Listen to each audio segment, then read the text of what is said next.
야, 서연이 아니야? 너 아직도 그렇게 살아? 서울지방법원 로비에 날카로운 목소리가 울려 퍼졌습니다. 오후 2시 점심시간이 막 지난 시각이었죠. 법원 로비는 여전히 사람들로 북적였습니다. 변호사들이 서류 가방을 들고 분주히 오가고 재판을 기다리는 사람들이 벤치에 앉아 있었죠. 형사재판부 입구 근처에서는 피고인 가족들이 불안한 표정으로 대기하고 있었고 민사재판부 쪽에서는 소송 당사자들이 마지막 협상을 벌이고 있었습니다. 그 가운데 한 여성이 고개를 푹 숙이며 서 있었습니다. 이서연 43살. 회색빛 카디건에 검은색 슬랙스를 입은 그녀의 모습은 화려한 법원 로비와는 대조적으로 수수했습니다. 손에는 보온 도시락 하나를 들고 있었죠. 평범한 주부처럼 보이는 그녀였지만 그 눈빛에는 깊은 상처가 서려 있었습니다. 어머, 정말 서연이네. 지연아, 봐봐. 우리 서연이야. 정민아가 소리를 지르며 다가왔습니다. 43살이라는 나이가 믿기지 않을 정도로 화려하게 치장한 그녀였죠. 루이비통 핸드백을 팔에 걸치고 반짝이는 로멘티노 하이힐을 신고 있었습니다. 목에는 샤넬 목걸이가 걸려 있었고 손톱에는 젤 네일이 반짝이고 있었죠. 그 뒤로 오지연이 따라왔습니다. 역시 비싼 옷차림에 진주 목걸이까지 걸친 모습이었습니다. 구찌 선글라스를 머리에 올려놓고 에르메스 스카프를 목에 두르고 있었죠. 서연은 몸을 움츠렸습니다. 25년 만의 재회였지만 그 목소리만으로도 고등학교 시절의 기억이 생생하게 되살아났습니다. 복도에서 밀쳐지던 기억, 화장실에서 당했던 모욕, 그리고 아무도 도와주지 않던 그 외로운 시간들이요. 급식실에서 혼자 밥을 먹어야 했던 기억, 체육 시간에 아무도 한편이 되어주지 않던 기억, 그리고 집에 가서 혼자 울어야 했던 그 절망적인 시간들까지 모두 떠올랐습니다. 와, 진짜 오랜만이다. 그런데 너 여기 왜 온 거야? 미나가 서연 주위를 빙빙 돌며 말했습니다. 서연의 수수한 차림새를 위아래로 훑어보는 시선이 노골적이었죠. 마치 사냥감을 노리는 맹수처럼 말입니다. 혹시 범죄라도 저질렀어? 아니면 여기서 일해? 청소부? 지연이 킥킥거리며 거들었습니다. 둘의 웃음소리가 로비에 울려 퍼졌죠. 주변 사람들이 이상하게 쳐다보기 시작했습니다. 서연은 아무 말 없이 벤치 쪽으로 걸어갔습니다. 발걸음이 떨리고 있었지만 꾹 참고 있었죠. 과거의 상처가 다시 아물지 않은 상처처럼 쑤셔왔습니다. 심장이 빠르게 뛰고 있었고 손바닥에는 식은 땀이 났습니다. 야, 우리 말 들어. 미나가 따라오며 소리쳤습니다. 너 결혼은 했어? 애는? 아직도 혼자 살아?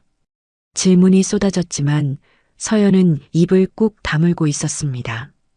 그저 도시락을 무릎 위에 올려놓고 조용히 스마트폰을 들여다보고 있었죠. 화면에는 남편에게서 온 메시지가 표시되어 있었습니다.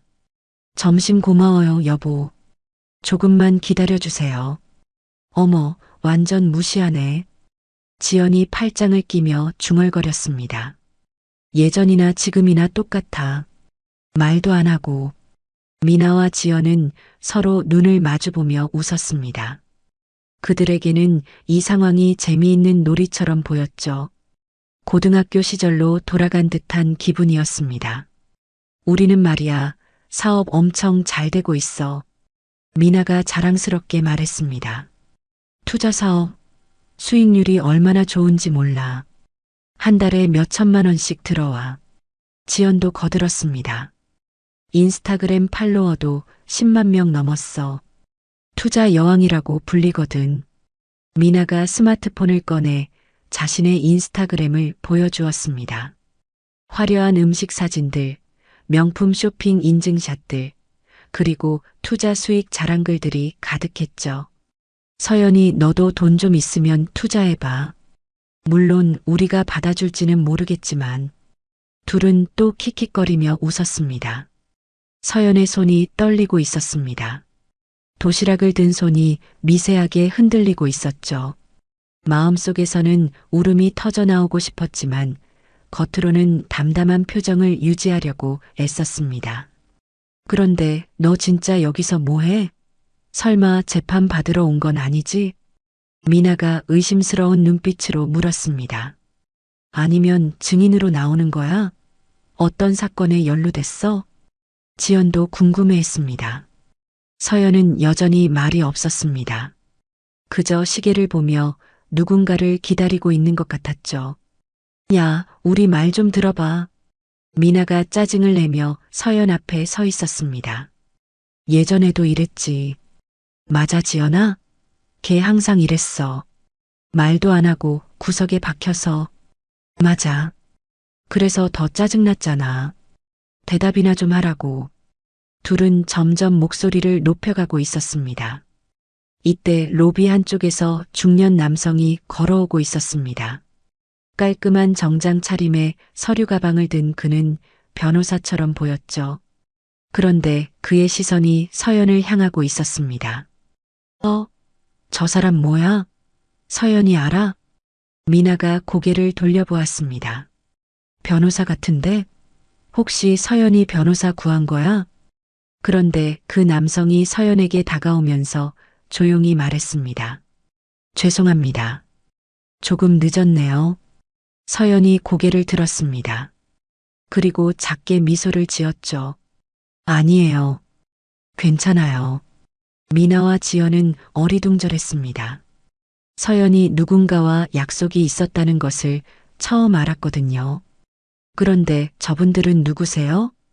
그 남성이 미나와 지연을 바라보며 물었습니다. 아, 고등학교 동창들이에요. 서연이 간단히 대답했습니다. 그렇군요. 반갑습니다. 그가 정중하게 인사했습니다. 미나와 지연은 당황했습니다. 서연이 이런 점잖은 사람과 아는 사이라는 것이 믿기지 않았거든요. 안녕하세요. 미나가 어색하게 인사했습니다. 서연이와 어떤 사이세요? 지연이 궁금해서 물었습니다. 그 순간 엘리베이터가 열리는 소리가 들렸습니다. 엘리베이터에서 내린 사람은 법원 직원이었습니다. 검은색 정장을 입고 서류를 든 그는 분주한 걸음으로 지나갔죠. 미나와 지연은 여전히 서연과 함께 있는 남성이 궁금했습니다. 저희는 서연이 고등학교 동창이에요. 정미나 오지연이라고 합니다. 미나가 먼저 자기소개를 했습니다. 평소보다 조금 더 정중한 말투였죠. 아, 그렇군요. 김도훈이라고 합니다. 그가 명함을 꺼내 건네려다가 멈췄습니다. 잠시 생각하는 듯한 표정을 지었죠. 혹시 서연이한테 어떤 일로 오셨어요? 지연이 슬쩍 물어봤습니다. 점심을 같이 먹으려고요. 도훈이 간단히 대답했습니다. 미나와 지연은 서로 눈을 마주봤습니다. 서연이 이런 멀쩡해 보이는 남자와 점심을 먹는다는 것이 의외였거든요. 어머, 서연이가 남자친구가 있었구나. 미나가 놀란 척하며 말했습니다. 우리는 몰랐는데 서연이가 워낙 말이 없어서. 서연은 여전히 조용했습니다. 다만 도훈을 바라보는 눈빛이 조금 편안해 보였죠. 서연이는 옛날부터 그랬어요. 말수가 적었죠. 도훈이 서연을 바라보며 말했습니다. 그런데 그런 조용한 모습이 매력적이었어요. 미나와 지연은 깜짝 놀랐습니다. 서연의 조용한 성격을 단점이 아닌 장점으로 보는 사람이 있다는 것이 신기했거든요. 어머머, 그래요? 우리는 서연이가 너무 조용해서 답답했는데. 미나가 웃으며 말했습니다. 맞아요. 고등학교 때 정말 말 한마디 안 했거든요. 지연도 동조했습니다. 그 순간 서연의 표정이 어두워졌습니다. 고등학교 시절의 기억이 다시 떠올랐기 때문이죠. 도훈이 그것을 눈치챘습니다. 서연의 손을 살짝 잡으며 말했습니다. 괜찮아요. 작은 목소리였지만 서연에게는 큰 위로가 되었습니다. 그런데 두 분은 여기 무슨 일로 오셨어요? 도훈이 자연스럽게 화제를 돌렸습니다. 아, 저희요? 그냥 작은 일로요. 미나가 대수롭지 않다는 듯 말했습니다. 투자 관련해서 좀 시비가 있어서요. 별거 아닌데 상대방이 너무 오버해서 지연이 덧붙였습니다. 아무튼 우리 변호사님이 짱짱하니까 문제 없을 거예요. 미나가 자신 있게 말했습니다. 도훈의 표정이 조금 굳어졌습니다. 투자 관련 분쟁이라는 말에 뭔가 직감하는 것이 있었죠. 혹시 어떤 종류의 투자인가요? 부동산 투자요. 수익률이 엄청 좋거든요. 한 달에 10%씩 수익이 나와요. 믿기지 않죠? 도훈의 눈빛이 차가워졌습니다. 한 달에 10% 수익률이라는 것은 명백히 사기의 징후였거든요. 그런데 그 투자에 문제가 생겼다고 하셨죠? 아, 그냥 일부 투자자들이 조급해해서요. 수익금 받는 게 며칠 늦어졌다고 난리를 치더라고요. 미나가 짜증스럽다는 듯 말했습니다. 요즘 사람들 참을성이 없어요. 투자라는 게 원래 시간이 걸리는 건데. 서연이 불안한 표정으로 도훈을 바라봤습니다. 뭔가 심상치 않다는 것을 느꼈거든요. 그래서 재판까지 가게 된 거군요. 도훈이 조심스럽게 말했습니다. 재판이라고 하기엔 너무 거창하고요. 그냥 조정 정도예요. 미나가 손사래를 쳤습니다. 우리가 뭘 잘못했다고 재판까지 가겠어요. 지연도 억울하다는 듯 말했습니다. 그런데 이때 법원 안내방송이 울려 퍼졌습니다. 피고인 정미나 오지연, 제3호 법정으로 입장해 주시기 바랍니다. 미나와 지연의 얼굴이 순간 굳어졌습니다. 벌써 시간이 됐나? 미나가 시계를 보며 당황했습니다. 피고인이라고 했나? 우리가 피고인이야? 지연도 어리둥절했습니다. 그들은 자신들이 단순한 민사조정이 아닌 형사재판의 피고인이라는 사실을 이제야 깨달은 것 같았습니다. 우리 가봐야겠어요. 미나가 어색하게 말했습니다. 서연아, 우리 재판 끝나면 커피 한잔 할까? 옛날 얘기도 하고. 지연이 말했습니다.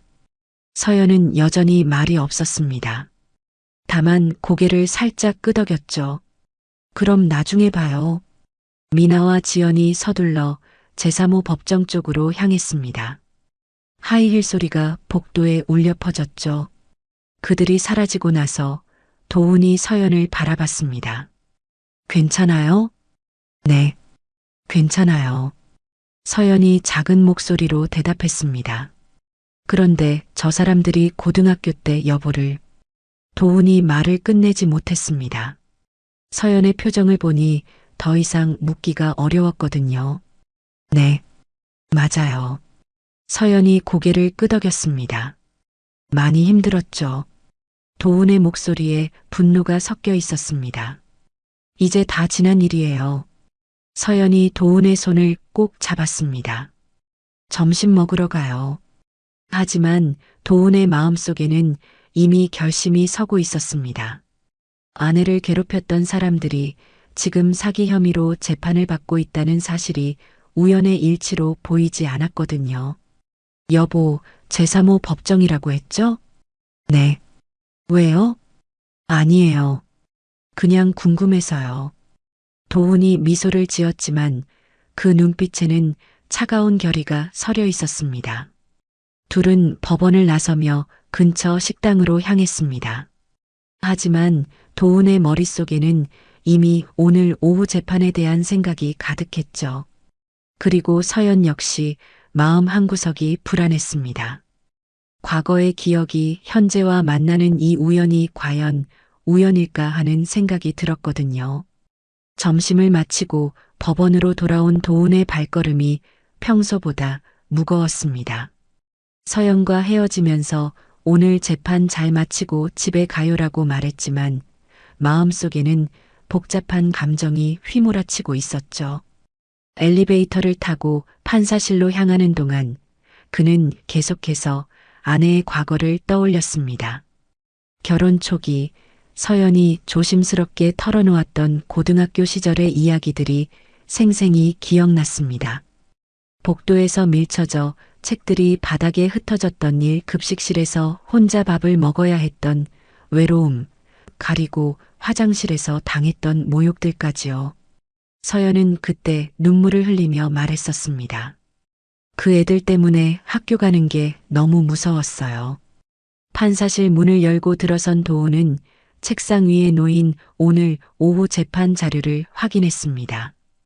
피고인 정민아, 오지연, 다단계 투자 사기 혐의, 피해자 수 53명, 피해액 총 12억 원. 자료를 읽어가며 도훈의 표정이 점점 굳어졌습니다. 사건의 전말이 명확했거든요.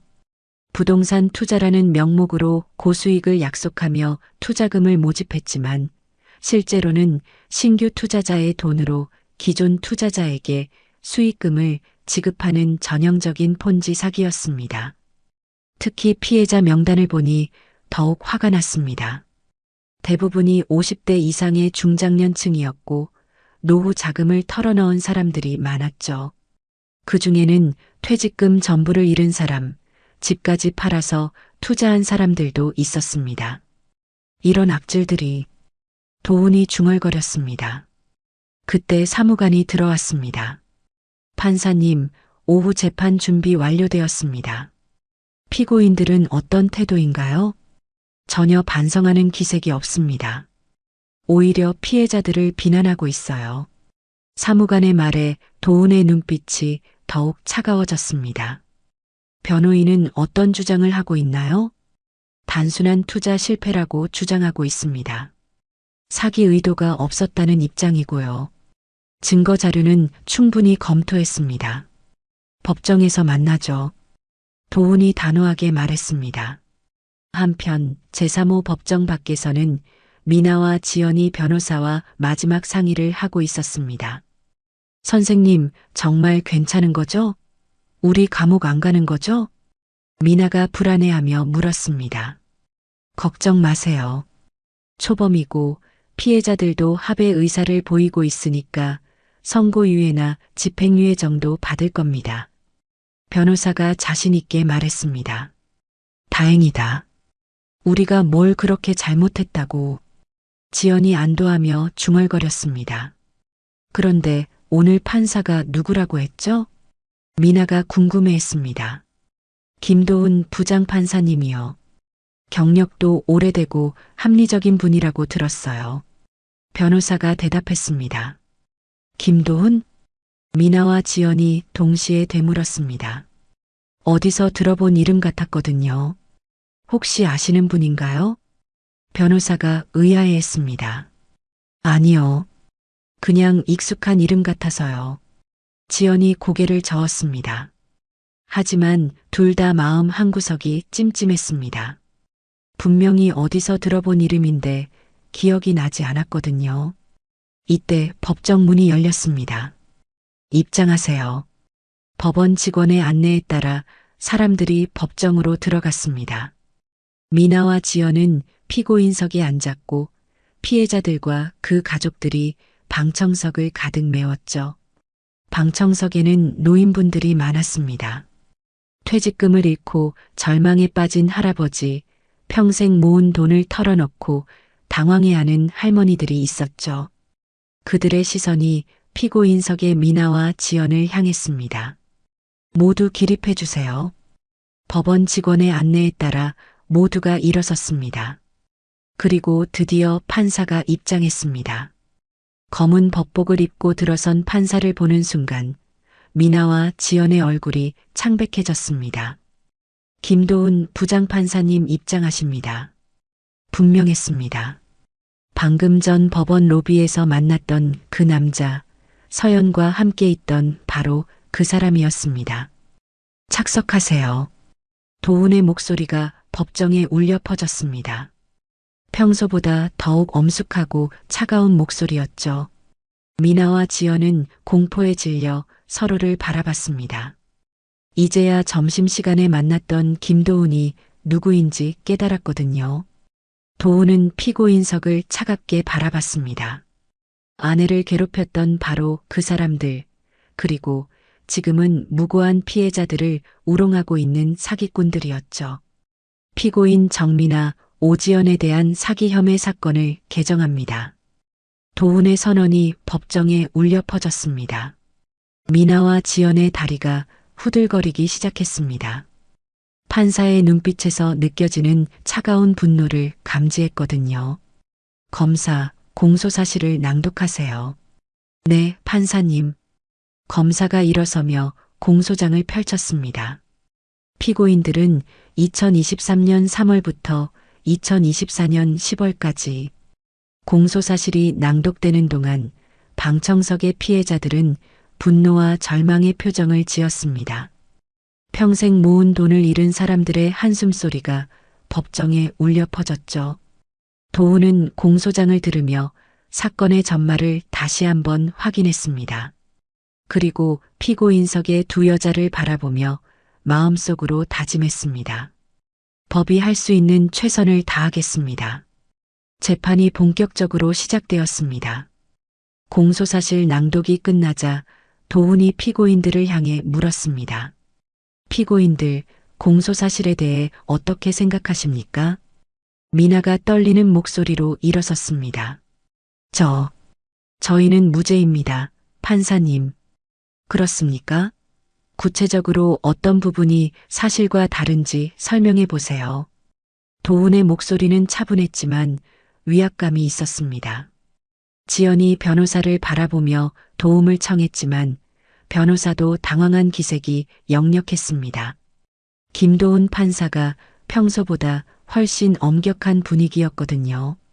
저희는 정말로 부동산 투자 사업을 하려고 했습니다. 다만 시장 상황이 좋지 않아서 미나가 어눌하게 변명했습니다.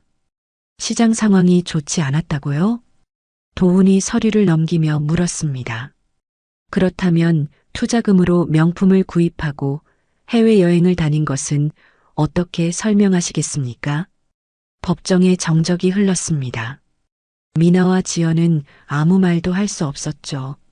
검사, 증거자료를 제시해 주세요. 검사가 스크린을 켜자 미나와 지연의 SNS 게시물들이 나타났습니다. 명품 가방들, 비싼 레스토랑에서의 식사, 해외 리조트에서의 휴가 사진들이 차례로 보여졌죠. 이 사진들은 모두 피고인들이 투자금을 모집하던 기간에 게시한 것들입니다. 검사의 설명이 이어졌습니다. 방청석의 피해자들이 분노의 탄식을 내뱉었습니다.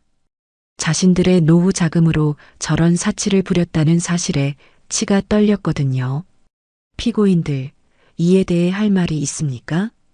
도훈이 차갑게 물었습니다. 그건 저희 개인 돈으로. 지연이 변명하려 했지만 목소리가 떨렸습니다. 개인 돈이라고요? 그렇다면 투자 사업으로 수익이 나지 않았는데 어디서 그런 개인 돈이 나온 겁니까? 도훈의 질문에 지연은 입을 다물었습니다. 이때 피해자 측 변호사가 일어섰습니다. 판사님, 피해자 진술을 듣고 싶습니다. 허가합니다. 피해자 박윤철 씨, 증인석에 나와주세요. 박윤철이 천천히 증인석으로 걸어갔습니다. 60대 중반의 그는 퇴직한 공무원으로 평생 성실하게 살아온 흔적이 얼굴에 배어 있었죠.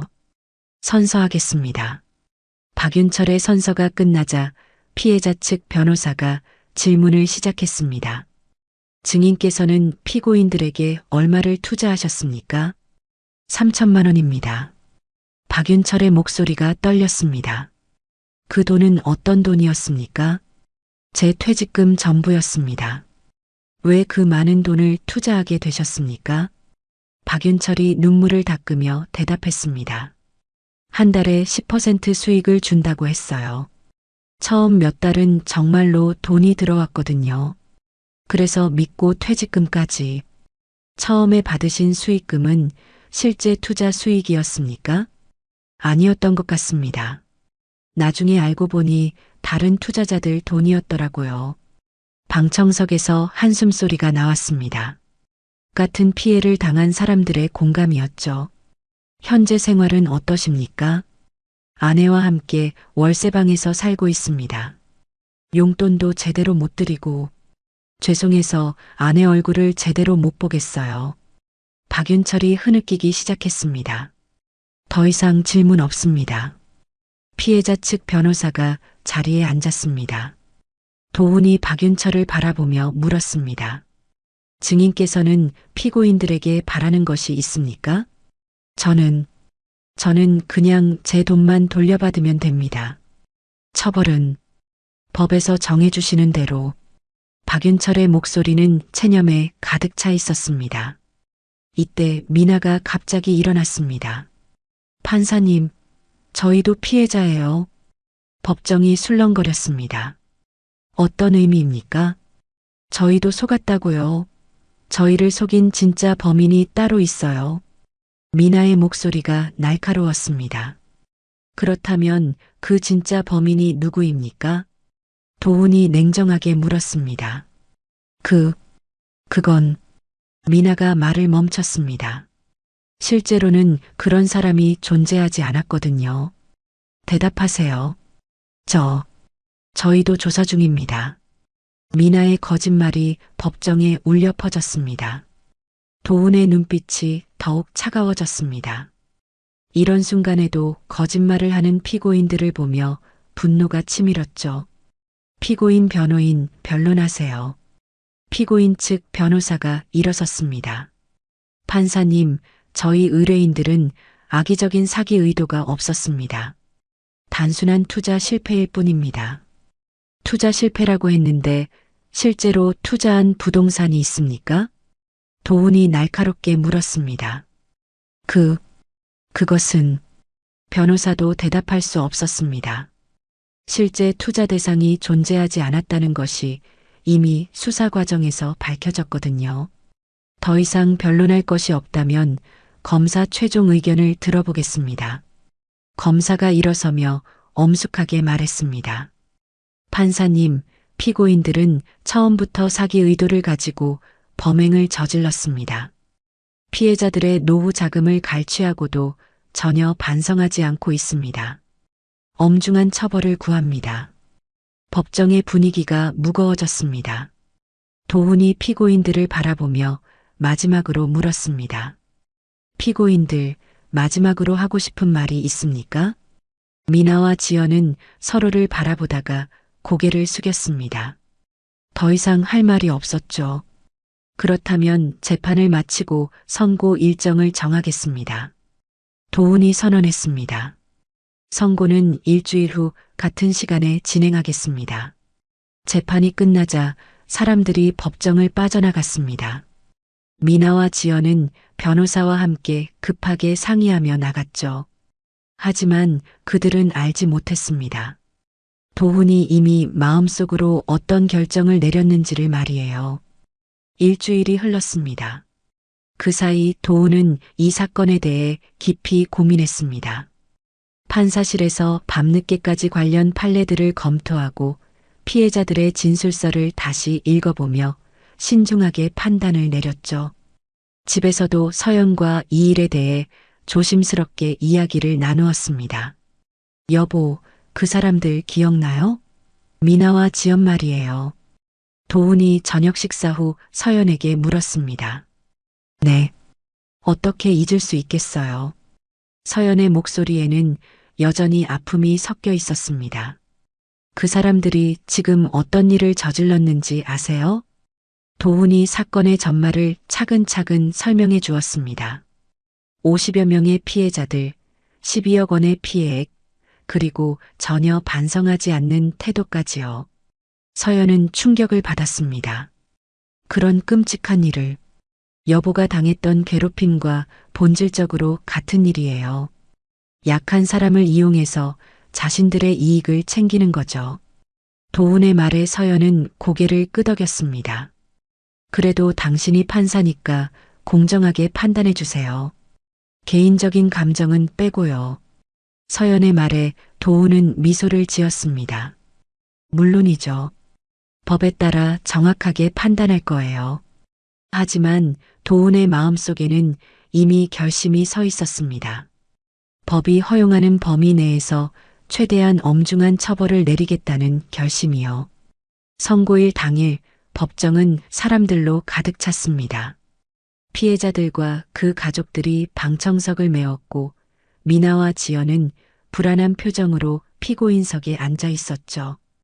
도훈이 법복을 입고 엄숙하게 입장했습니다. 그의 손에는 두터운 판결문이 들려 있었죠. 도훈의 목소리가 법정에 울려 퍼졌습니다. 피고인 정미나 오지연에 대한 사기 혐의 사건의 선고를 진행하겠습니다. 미나와 지연의 얼굴이 창백해졌습니다. 변호사도 긴장한 기색이 역력했죠. 도훈이 판결문을 펼치며 말을 시작했습니다. 먼저 이 사건의 경위를 정리하겠습니다. 피고인들은 부동산 투자라는 명목으로 고수익을 약속하며 투자금을 모집했습니다. 하지만 실제로는 투자 대상이 존재하지 않았고 신규 투자자의 돈으로 기존 투자자에게 수익금을 지급하는 전형적인 폰지 사기를 저질렀습니다. 방청석에서 피해자들이 고개를 끄덕였습니다. 특히 피고인들은 대부분 중장년층인 피해자들의 노후 자금을 노렸습니다. 퇴직금, 연금, 그리고 평생 모은 저축을 털어넣게 만들었죠. 더욱 악질적인 것은 피고인들이 투자금으로 개인적인 사치를 부렸다는 점입니다. 명품 구입, 해외여행, 고급 음식점에서의 식사 등의 피해자들의 돈을 사용했습니다.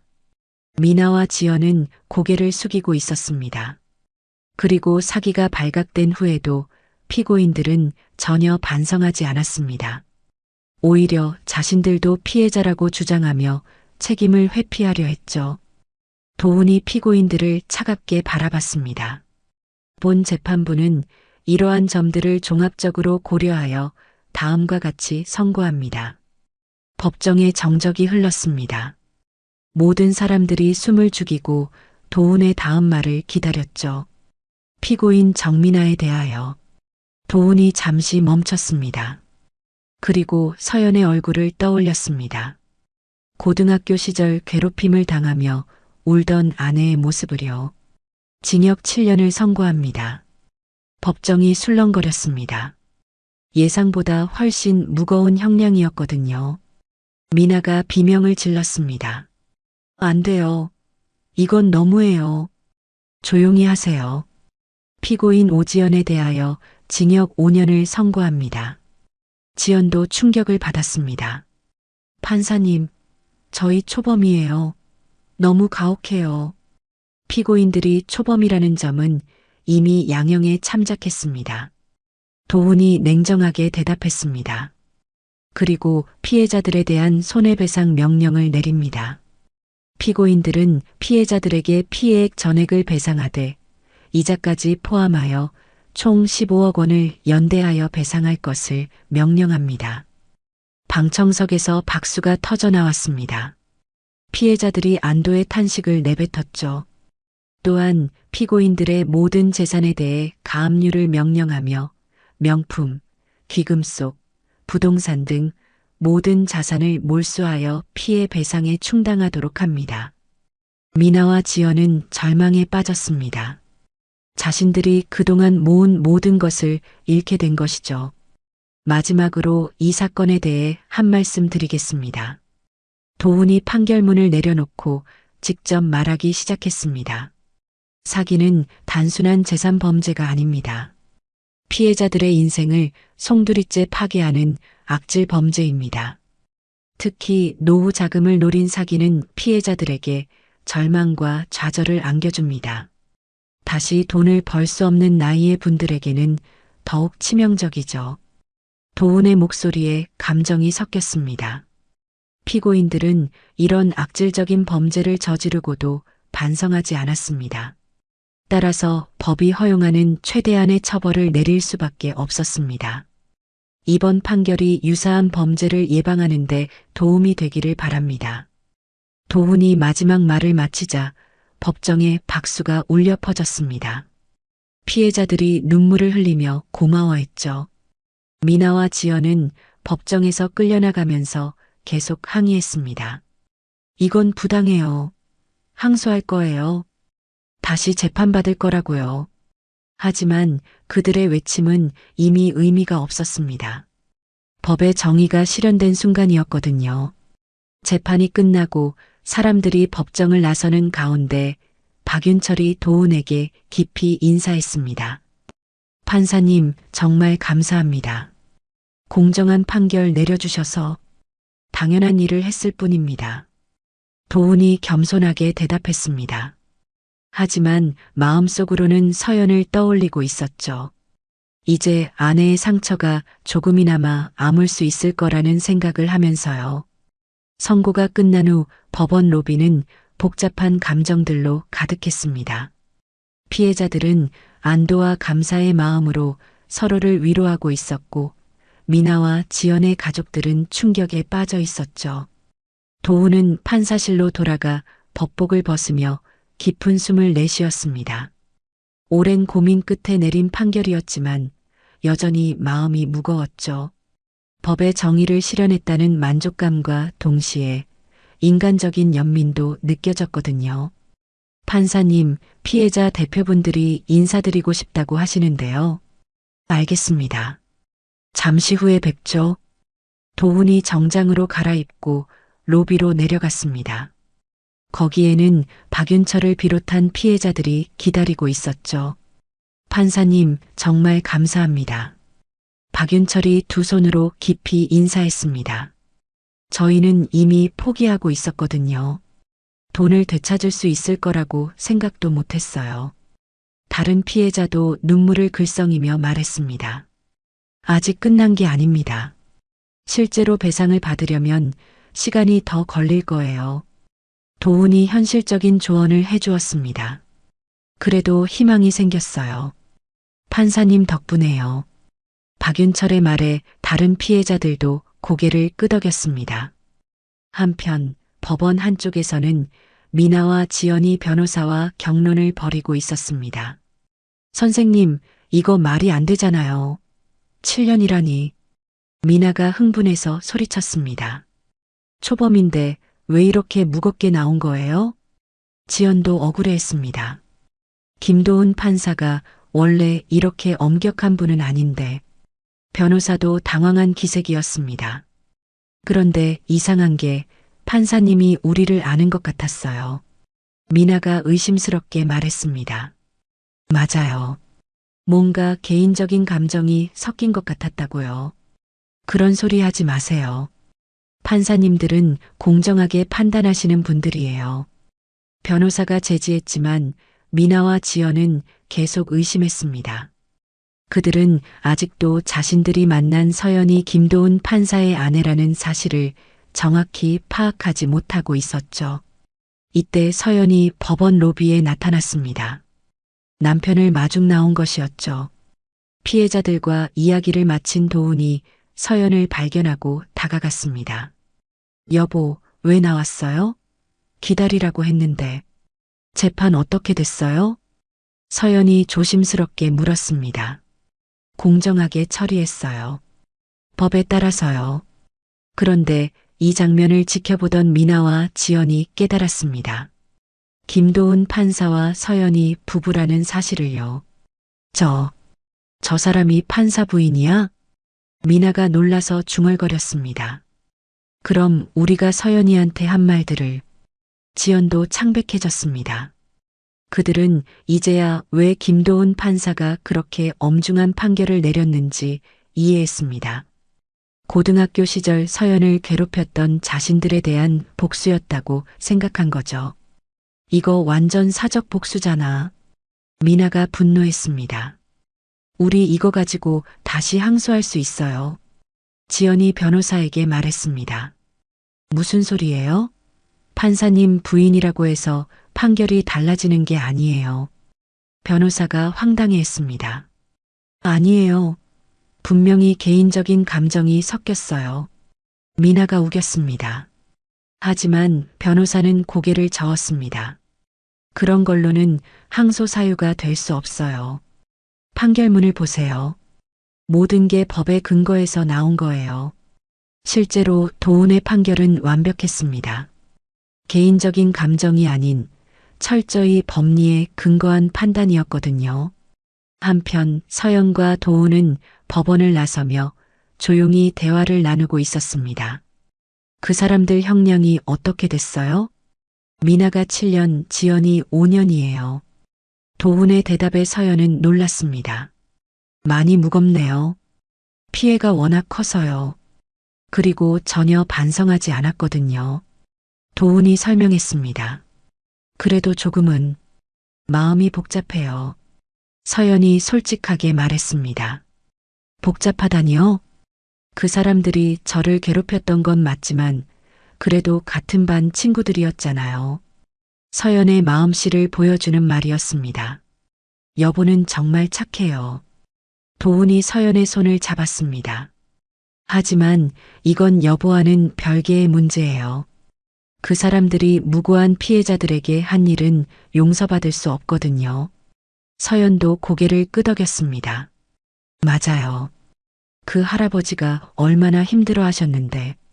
두 사람은 팔짱을 끼고 집으로 향했습니다. 그날 저녁 뉴스에서는 이 사건이 크게 보도되었습니다. 다단계 투자 사기 사건에 대해 서울지방법원이 실형을 선고했습니다. 피고인들은 피해자들에게 총 15억 원을 배상하라는 명령도 함께 받았습니다. 앵커의 멘트와 함께 법원 장면들이 화면에 나왔죠. 이번 판결은 유사한 사기 범죄에 대한 강력한 경고 메시지가 될 것으로 보입니다. 서연과 도훈은 뉴스를 보며 조용히 저녁을 먹었습니다. 여보, 고생 많았어요. 서연이 도훈에게 말했습니다. 제가 뭘 고생했어요. 피해자들이 더 고생했죠. 그래도 정의가 실현된 것 같아서 다행이에요. 정의라. 큰 말이네요. 아니에요. 정말로 정의로운 일이었어요. 서연이 진심으로 말했습니다. 그날 밤 두 사람은 오랜만에 편안한 잠에 들었습니다. 과거의 상처가 완전히 아문 것은 아니지만 적어도 정의가 실현되었다는 만족감은 있었거든요. 선고 후 한 달이 지났습니다. 미나와 지연은 구치소에서 항소를 준비하고 있었지만 승소 가능성은 희박했습니다. 도훈의 판결이 법리적으로 완벽했기 때문이죠. 한편 피해자들은 서서히 희망을 되찾고 있었습니다. 법원의 강제 집행 명령으로 미나와 지연의 재산들이 하나둘씩 현금화되고 있었거든요. 박윤철은 그날도 법원 근처의 작은 식당에서 다른 피해자들과 만나고 있었습니다. 매주 목요일마다 모여서 사건 진행 상황을 공유하고 서로를 위로하는 모임이었죠. 오늘 집행관한테 연락 왔는데 미나 집 경매 절차가 시작됐대요. 한 피해자가 기쁜 소식을 전했습니다. 정말요? 그럼 돈 받을 수 있는 거예요? 다른 피해자가 기대에 찬 목소리로 물었습니다. 아직 시간은 걸리겠지만 일부라도 되찾을 수 있을 것 같아요. 박윤철이 조심스럽게 말했습니다. 김도훈 판사님 정말 감사해요. 만약 집행유예라도 나왔으면 저 사람들 돈 다 숨겨버렸을 텐데. 피해자들은 도훈의 엄중한 판결에 다시 한번 감사함을 느꼈습니다. 그때 식당 입구로 한 여성이 들어왔습니다. 단정한 옷차림에 조용한 인상의 그녀는 바로 서연이었죠. 혹시 박윤철 씨 계신가요? 네, 저인데요. 누구시죠? 박윤철이 의아해하며 일어났습니다. 저는 김도훈 판사의 아내입니다. 서연의 말에 식당이 조용해졌습니다. 피해자들이 모두 놀란 표정으로 서연을 바라봤죠. 아, 그렇군요. 반갑습니다. 박윤철이 깍듯하게 인사했습니다. 판사님께 얼마나 감사한지 모르겠어요. 제가 감사드려야죠. 남편이 올바른 판결을 내릴 수 있도록 도와주셔서요. 서연의 말에 피해자들은 어리둥절했습니다. 무슨 말씀이세요? 사실은 제가 그 피고인들과 고등학교 동창이에요. 서연이 조심스럽게 털어놓기 시작했습니다. 그 사람들이 저를 많이 괴롭혔거든요. 고등학교 때부터 지금까지요. 피해자들이 깜짝 놀랐습니다. 그런데 우연히 법원에서 다시 만나게 됐고 그들이 이런 끔찍한 일을 저질렀다는 걸 알게 된 거예요.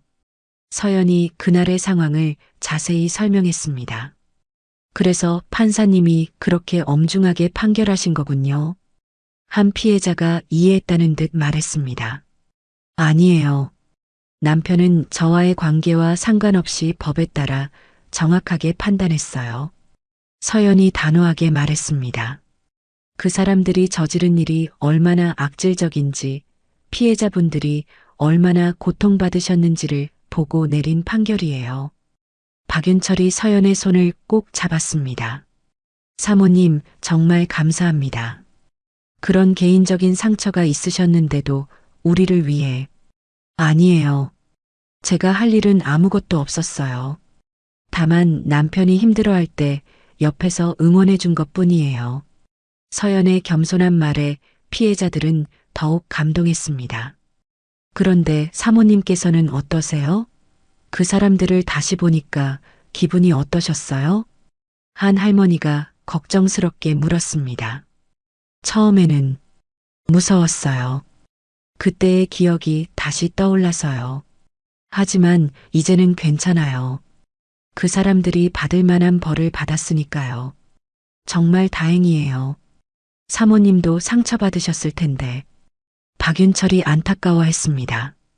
오히려 저는 여러분 덕분에 힘을 얻었어요. 서연이 미소를 지었습니다.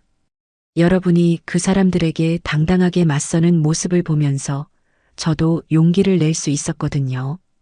피해자들은 서연의 말에 깊이 감동했습니다. 이때 박윤철이 일어나서 정중하게 인사했습니다. 사모님, 정말 감사합니다. 판사님께도 저희 마음 꼭 전해주세요. 네, 그럴게요. 그리고 혹시 필요한 일이 있으시면 언제든 연락 주세요. 저희가 도울 수 있는 일이라면 뭐든지 하겠어요. 아니에요. 이미 충분히 도와주셨어요. 서연이 손사래를 쳤습니다. 그때 한 피해자가 조심스럽게 물었습니다. 사모님, 그 사람들이 사과라도 했나요? 아니요. 끝까지 자신들이 잘못한 게 없다고 했어요. 서연의 대답에 피해자들이 한숨을 쉬었습니다. 그러게요. 우리한테도 한 번도 제대로 사과한 적이 없어요. 박윤철이 씁쓸하게 말했습니다. 하지만 이제 상관없어요. 법이 대신 판단해줬으니까요. 서연이 위로의 말을 건넸습니다. 피해자들과의 만남을 마치고 집으로 돌아온 서연은 도훈에게 그날의 일을 이야기했습니다. 피해자분들을 만나고 왔어요. 그랬어요? 어떠셨어요? 도훈이 관심 있게 물었습니다. 정말 좋은 분들이더라고요. 그런 분들이 그런 피해를 당하셨다니. 서연이 안타까워했습니다. 그래서 더 화가 났어요. 미나와 지연이 한 일이요. 도훈이 고개를 끄덕였습니다. 맞아요. 그 사람들은 자신들이 뭘 했는지 아직도 모르고 있어요. 하지만 이제 법의 심판을 받았으니까 조금은 마음이 놓여요. 서연이 말했습니다. 여보 덕분이에요. 정의로운 판결을 내려주셔서요. 저는 그냥 제 일을 했을 뿐이에요. 도훈이 겸손하게 말했습니다. 그날 밤 두 사람은 오랜만에 깊은 대화를 나누었습니다. 과거의 상처에 대해서 그리고 정의에 대해서 말이죠. 여보, 이번 일로 깨달은 게 있어요. 뭐요? 악한 일을 하는 사람들은 결국 그 대가를 치르게 되더라고요. 맞아요. 시간이 걸릴 뿐이죠. 도훈이 동의했습니다. 그리고 우리 같은 평범한 사람들도 정의를 위해 할 수 있는 일이 있다는 걸 알았어요. 여보가 정말 많이 성장했네요. 당신 덕분이에요. 두 사람은 서로를 바라보며 따뜻하게 웃었습니다. 창밖으로는 밤이 깊어가고 있었지만 그들의 마음은 어느 때보다 평온했습니다. 선고 후 6개월이 지났습니다. 미나와 지연의 항소는 기각되었고 대법원에서도 상고가 받아들여지지 않았습니다. 두 사람은 결국 실형을 확정받고 교도소에서 복역하게 되었죠. 그 사이 피해자들은 서서히 일상을 되찾아가고 있었습니다. 미나와 지연의 재산 처분을 통해 피해액의 상당 부분을 배상받을 수 있었거든요. 완전한 회복은 아니었지만 최소한 생계를 유지할 수 있을 정도는 되었습니다. 어느 따뜻한 봄날, 서연은 남편과 함께 한강공원을 산책하고 있었습니다. 벚꽃이 만개한 아름다운 오후였죠. 여보, 요즘 기분이 어때요? 도훈이 서연의 손을 잡으며 물었습니다. 많이 좋아졌어요. 예전보다 훨씬 마음이 편해진 것 같아요. 서연이 환한 미소를 지었습니다. 그때 그 일이 있고 나서 오히려 더 당당해진 것 같아요. 어떤 면에서요? 과거의 상처를 숨기려고만 했는데 이제는 그것도 제 일부라고 받아들일 수 있게 됐어요. 서연의 말에 도훈은 감동했습니다. 그리고 피해자분들을 도우면서 보람도 느꼈고요. 서연은 선고 이후 피해자들을 위한 자원봉사 활동에 참여하고 있었습니다. 법원에서 진행되는 피해자 상담 프로그램에서 도우미 역할을 하고 있었죠. 박윤철 할아버지는 요즘 어떠세요? 많이 좋아지셨어요. 배상금 받으시고 아내분과 함께 작은 가게도 차리셨거든요. 서연이 기쁘게 말했습니다. 다행이네요. 그런데 할아버지가 하신 말씀이 있어요. 뭐라고 하셨어요? 세상에는 나쁜 사람들도 있지만 정의로운 사람들이 더 많다고 하셨어요. 서연의 말에 도훈은 고개를 끄덕였습니다. 맞는 말씀이에요. 두 사람이 벤치에 앉아 한강을 바라보고 있을 때 서연의 핸드폰이 울렸습니다. 여보세요? 선생님, 저 박윤철입니다. 박윤철의 목소리였습니다. 네, 할아버지. 무슨 일이세요?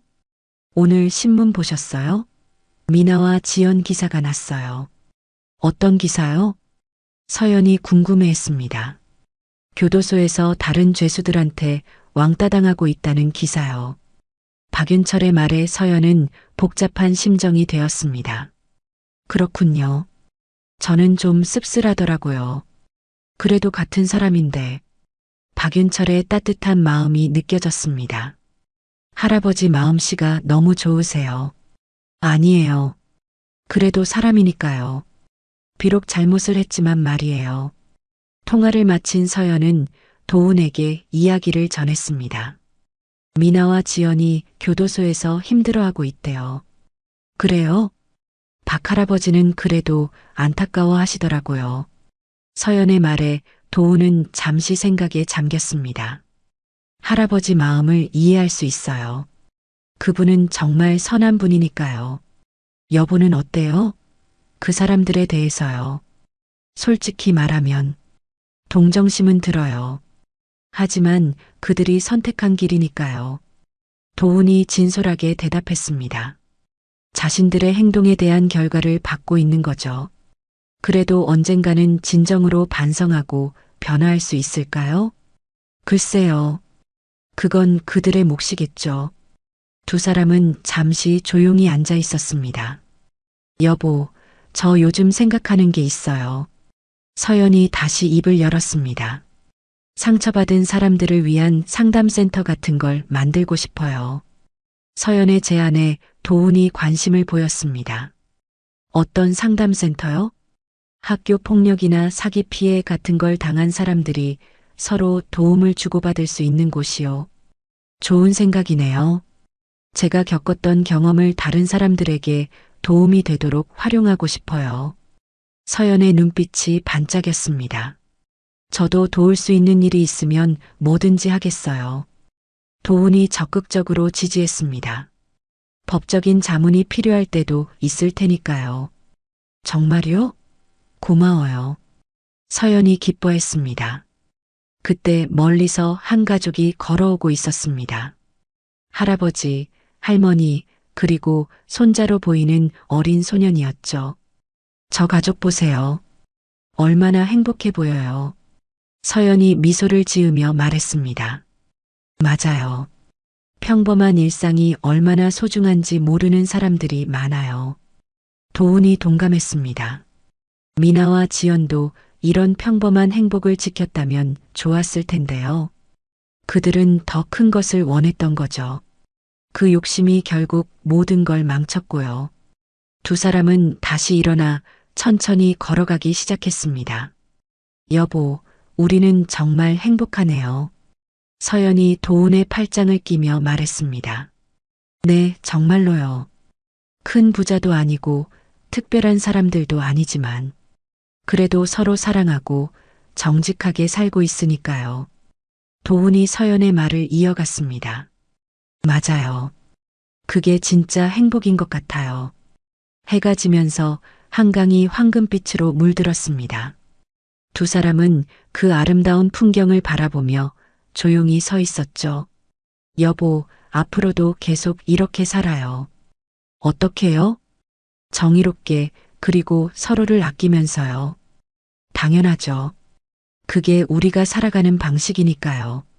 그들의 앞에는 평범하지만 따뜻한 일상이 기다리고 있었습니다. 과거의 상처는 완전히 사라지지 않았지만 이제 그것이 그들을 짓누르지는 않았죠. 오히려 그 경험이 다른 사람들을 도울 수 있는 힘이 되었습니다. 정의는 때로 늦게 오지만 결국은 실현된다는 것을 그들은 몸소 경험했거든요. 멀리서 저녁 종소리가 들려왔습니다. 새로운 하루가 끝나고 또 다른 새로운 하루가 시작될 것이었죠. 서연과 도훈은 손을 꼭 잡고 집으로 향했습니다. 그들의 발걸음은 가볍고 확신에 차 있었습니다. 앞으로도 계속해서 정의롭게 그리고 사랑으로 살아갈 것이라는 확신으로 가득했거든요. 아이고, 할아버지, 또 계산기 고장 났나요? 이 나이에 이런 일 왜 하세요? 새벽 2시 네온사인이 깜빡이는 골목길 편의점에서 젊은 손님의 짜증 섞인 목소리가 울려 퍼졌습니다. 70대 후반의 이강호는 계산대 앞에서 당황한 표정을 지으며 계산기를 두드리고 있었죠. 죄송합니다. 잠시만 기다려주세요. 강호의 목소리는 여전히 차분하고 정중했습니다. 흰 머리에 깊게 파인 주름, 그리고 편의점 유니폼을 입은 그의 모습은 평범한 노인 아르바이트생 그 자체였어요. 하지만 그의 눈빛만큼은 특별했습니다. 맑고 깊은 눈동자 속에는 세월의 무게와 함께 묘한 여유로움이 담겨 있었죠. 할아버지, 괜찮으세요? 제가 도와드릴까요? 뒤에서 기다리던 이하늘이 걱정스러운 표정으로 다가왔습니다. 25살의 취업준비생인 하늘은 이 편의점의 단골 손님이었어요. 매일 밤 스터디 카페에서 공부하고 돌아오는 길에 들러 간단한 야식을 사곤 했죠. 아니에요, 괜찮습니다. 금방 해결될 거예요. 강호는 하늘에게 미소를 지으며 말했습니다. 그 미소는 정말 따뜻했어요. 마치 손자를 바라보는 할아버지의 눈빛 같았죠. 앞선 손님은 혀를 차며 편의점을 나갔고 강호는 계산기를 다시 작동시켜 하늘의 물건을 계산해 주었습니다. 할아버지, 이 시간에 일하시느라 힘드시죠? 하늘이 계산을 기다리며 물었습니다. 아니에요. 오히려 좋아요. 밤에는 조용하고 가끔 하늘이 같은 친구들이 와서 이야기도 나누고 강호의 대답에는 진심이 담겨 있었습니다. 실제로 그는 이 일을 힘들어하는 기색이 전혀 없었어요. 편의점 점장인 박미경도 그를 특별하게 대했습니다. 40대 중반의 미경은 강호가 처음 이곳에 일하러 왔을 때부터 뭔가 다르다는 것을 느꼈죠. 이강호 씨, 오늘도 수고 많으셨어요. 내일은 좀 늦게 나오셔도 돼요. 미경은 항상 강호에게 존댓말을 썼습니다. 다른 아르바이트생들과는 확연히 다른 대우였죠. 아니에요, 괜찮습니다. 정해진 시간에 나올게요. 강호는 언제나 성실했습니다. 약속한 시간보다 일찍 나와서 매장 정리를 하고 늦게까지 남아 청소를 도왔죠. 그런 그의 모습을 보며 동네 사람들은 모두 감탄했습니다. 우리 동네 편의점 할아버지는 정말 대단해. 저 나이에 저렇게 성실하게 일하시다니. 맞아. 젊은 애들도 못 따라할 정도로 부지런하셔. 하지만 강호 자신은 그런 칭찬들을 대수롭지 않게 여겼습니다. 그에게는 더 깊은 이유가 있었기 때문이죠. 새벽 3시가 넘어서자 편의점은 더욱 조용해졌습니다. 가끔 야근을 마치고 돌아가는 직장인들이나 새벽 배송 기사들이 들르는 정도였어요. 강호는 그 시간을 이용해 매장 정리를 하곤 했습니다. 상품 진열을 다시 정리하고 유통기한을 체크하고 바닥을 깨끗이 닦았죠. 모든 일을 꼼꼼하고 정성스럽게 해내는 그의 모습에는 어떤 품격이 느껴졌습니다. 할아버지, 정말 대단하세요. 이 일이 쉬운 일이 아닌데. 하늘이 다시 편의점에 들러 감탄하며 말했습니다. 일이란 게 크고 작은 게 어디 있나요?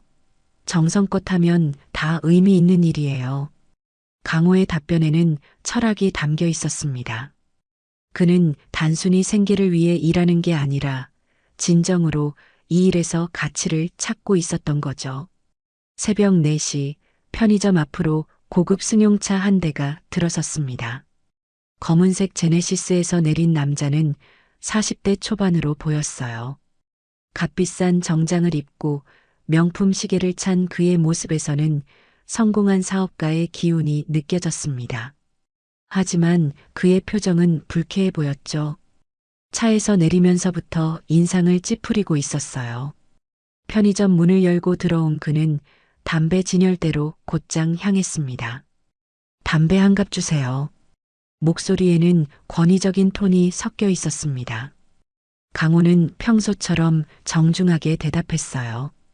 어떤 담배로 드릴까요? 아, 말 좀 빨리 해요. 급한데. 남자의 목소리가 날카로워졌습니다. 그는 바로 최민수였어요. 중소기업 드림텍의 대표이자 자수성가한 사업가였죠. 하지만 작은 성공에 도취되어 점점 오만해지고 있었습니다.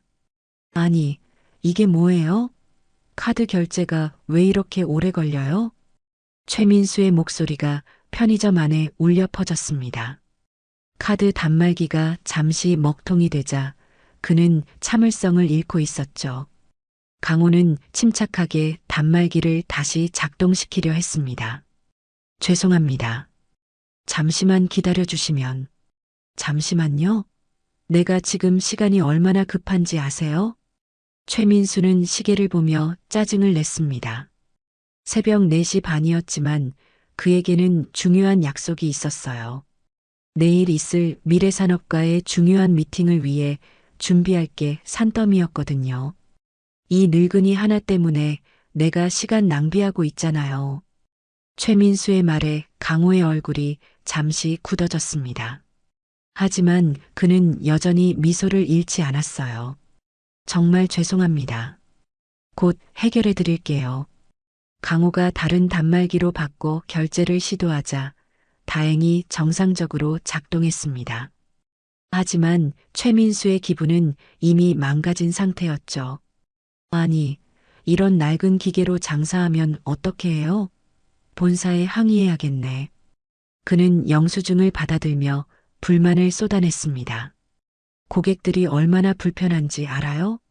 특히 이런 늙은. 최민수가 말을 멈췄습니다. 강호가 그를 조용히 바라보고 있었거든요. 그 눈빛에는 실망이 담겨 있었지만 동시에 이해하려는 마음도 보였습니다. 네, 알겠습니다. 좋은 밤 되세요. 강호의 인사에 최민수는 대답도 없이 편의점을 나갔습니다. 차에 올라타며 그는 투덜거렸어요. 아니, 요즘 알바들이 왜 이래? 서비스 정신이 하나도 없어. 하지만 강호는 그를 원망하지 않았습니다. 오히려 그 사람이 왜 그렇게 급하고 예민한지 이해하려 했죠. 사람마다 사정이 있을 거야. 강호는 혼잣말을 하며 카운터를 정리했습니다. 그의 마음속에는 여전히 평온함이 자리하고 있었어요. 새벽 5시 편의점에는 출근길 직장인들이 조금씩 들어오기 시작했습니다. 모닝커피와 간단한 아침 대용식을 사려는 사람들이었죠. 할아버지, 오늘도 일찍 나오셨네요. 단골 손님인 김대리가 인사를 건넸습니다.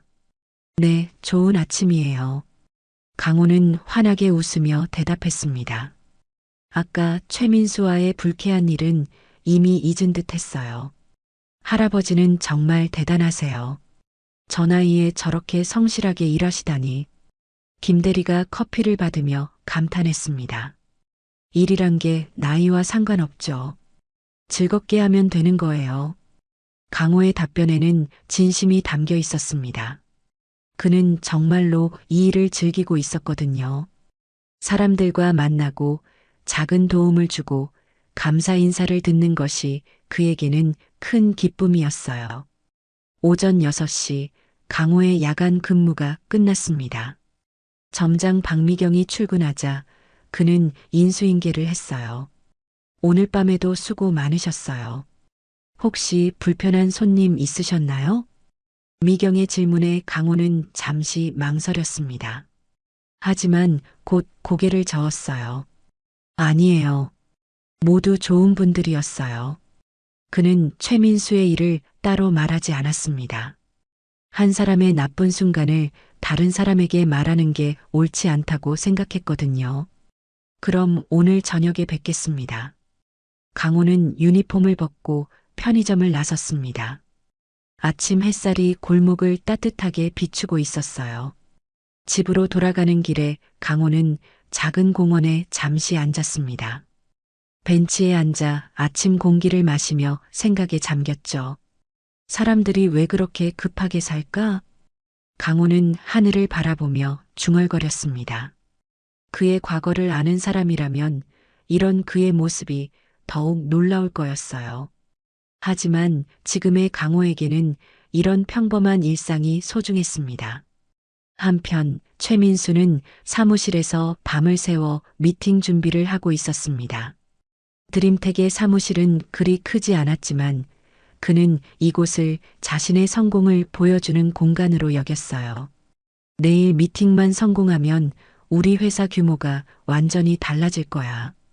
최민수는 부사장 정승철에게 말했습니다. 50대 초반의 정승철은 온화하고 신중한 성격이었어요. 최민수와는 정반대의 인물이었죠. 사장님, 미래산업은 정말 까다로운 회사라고 들었어요.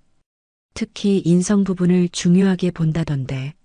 정승철의 조심스러운 말에 최민수가 웃었습니다. 인성? 사업은 실력으로 하는 거야. 감정적인 걸로 판단하는 회사라면 오히려 실망이지.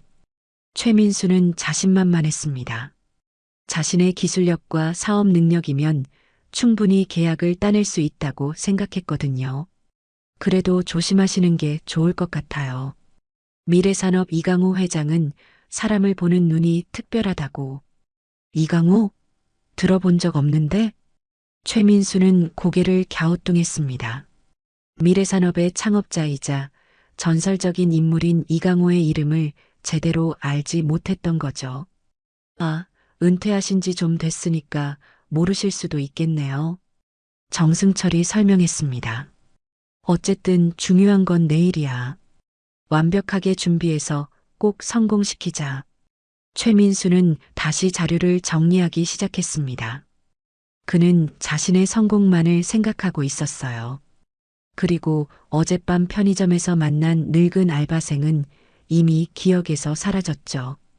다음 날 밤 최민수는 다시 그 편의점 앞에 차를 세웠습니다. 내일 미래산업과의 중요한 미팅을 앞두고 있었지만 잠이 오지 않아 드라이브를 나온 거였어요.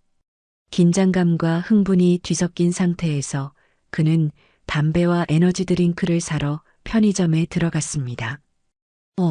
또 이 할아버지네. 최민수는 계산대에서 강호를 보며 혀를 찼습니다. 어제의 불쾌한 기억이 되살아났거든요. 어서 오세요. 강호는 여전히 정중하게 인사했습니다. 최민수의 표정이 좋지 않다는 걸 알면서도 평소처럼 친절하게 대했어요. 담배 한 갑이랑 이거. 최민수가 에너지 드링크를 카운터에 올렸습니다. 그런데 오늘따라 그의 기분이 더욱 예민했어요. 내일 미팅에 대한 부담감 때문이었죠. 강호가 바코드를 찍는 동안 최민수는 초조하게 발을 굴렀습니다. 좀 빨리 해줄 수 없어요? 네, 죄송합니다. 강호는 서둘러 계산을 마쳤습니다. 하지만 최민수의 짜증은 이미 폭발 직전이었어요. 아니, 요즘 알바도 노인네가 해요?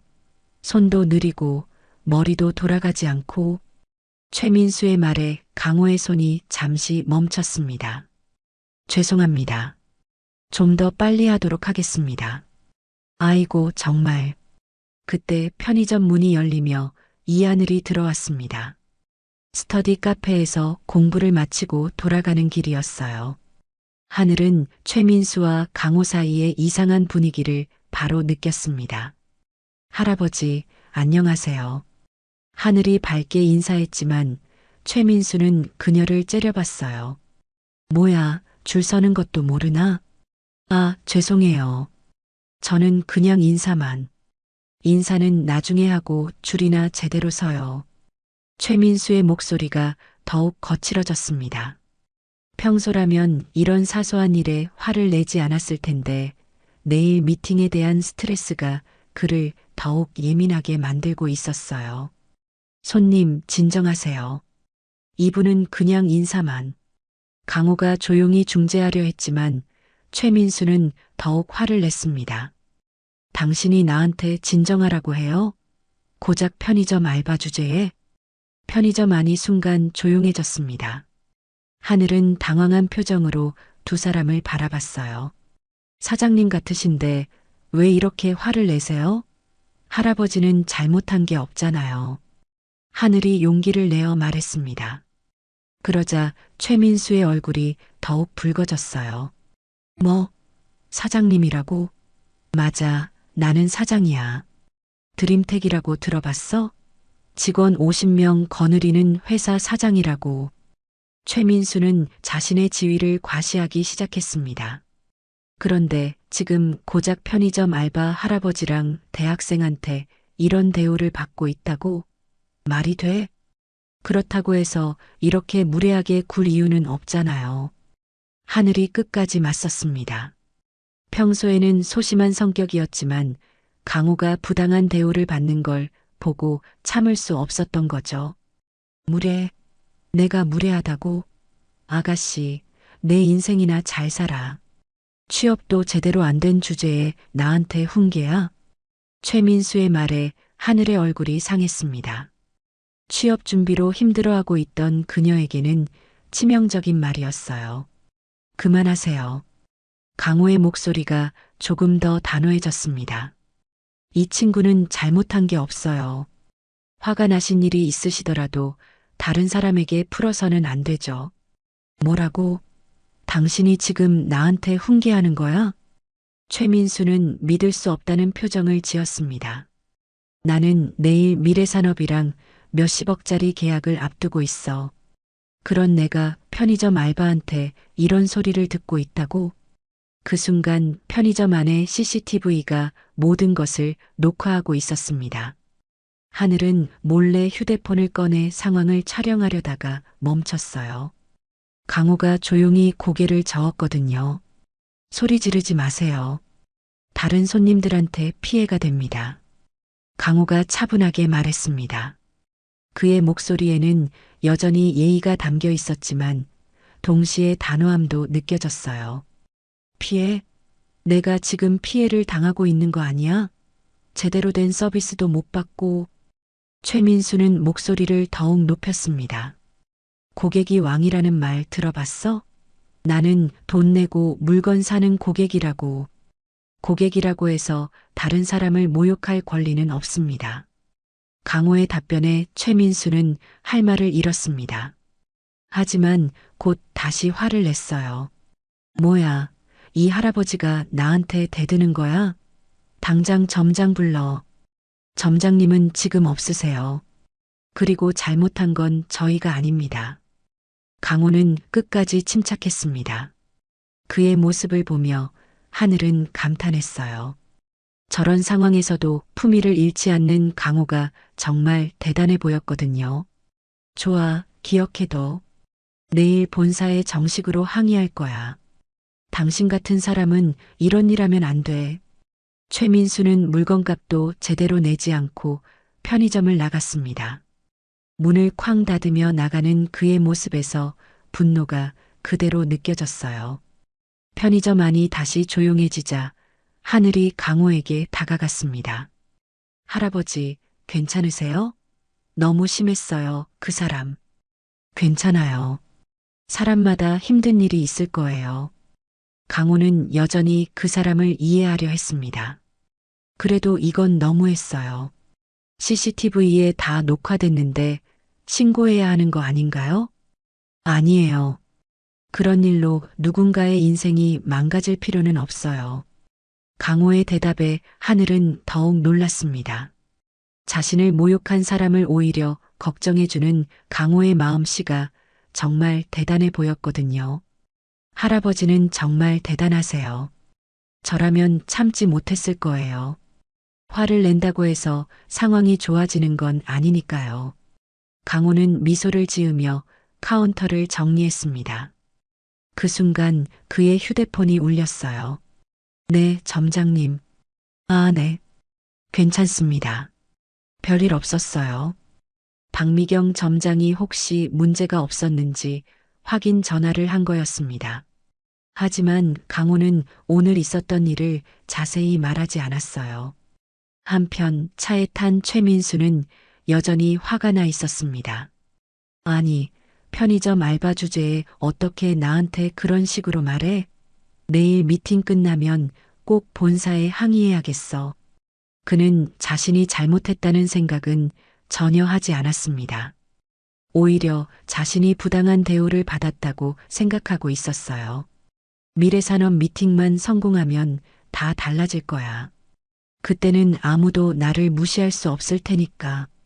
최민수는 내일의 성공만을 꿈꾸며 집으로 향했습니다. 드디어 운명의 날이 밝았습니다. 최민수는 평소보다 일찍 일어나 샤워를 하고 가장 비싼 정장을 꺼내 입었어요. 거울 앞에서 넥타이를 매며 그는 자신감에 차 있었습니다.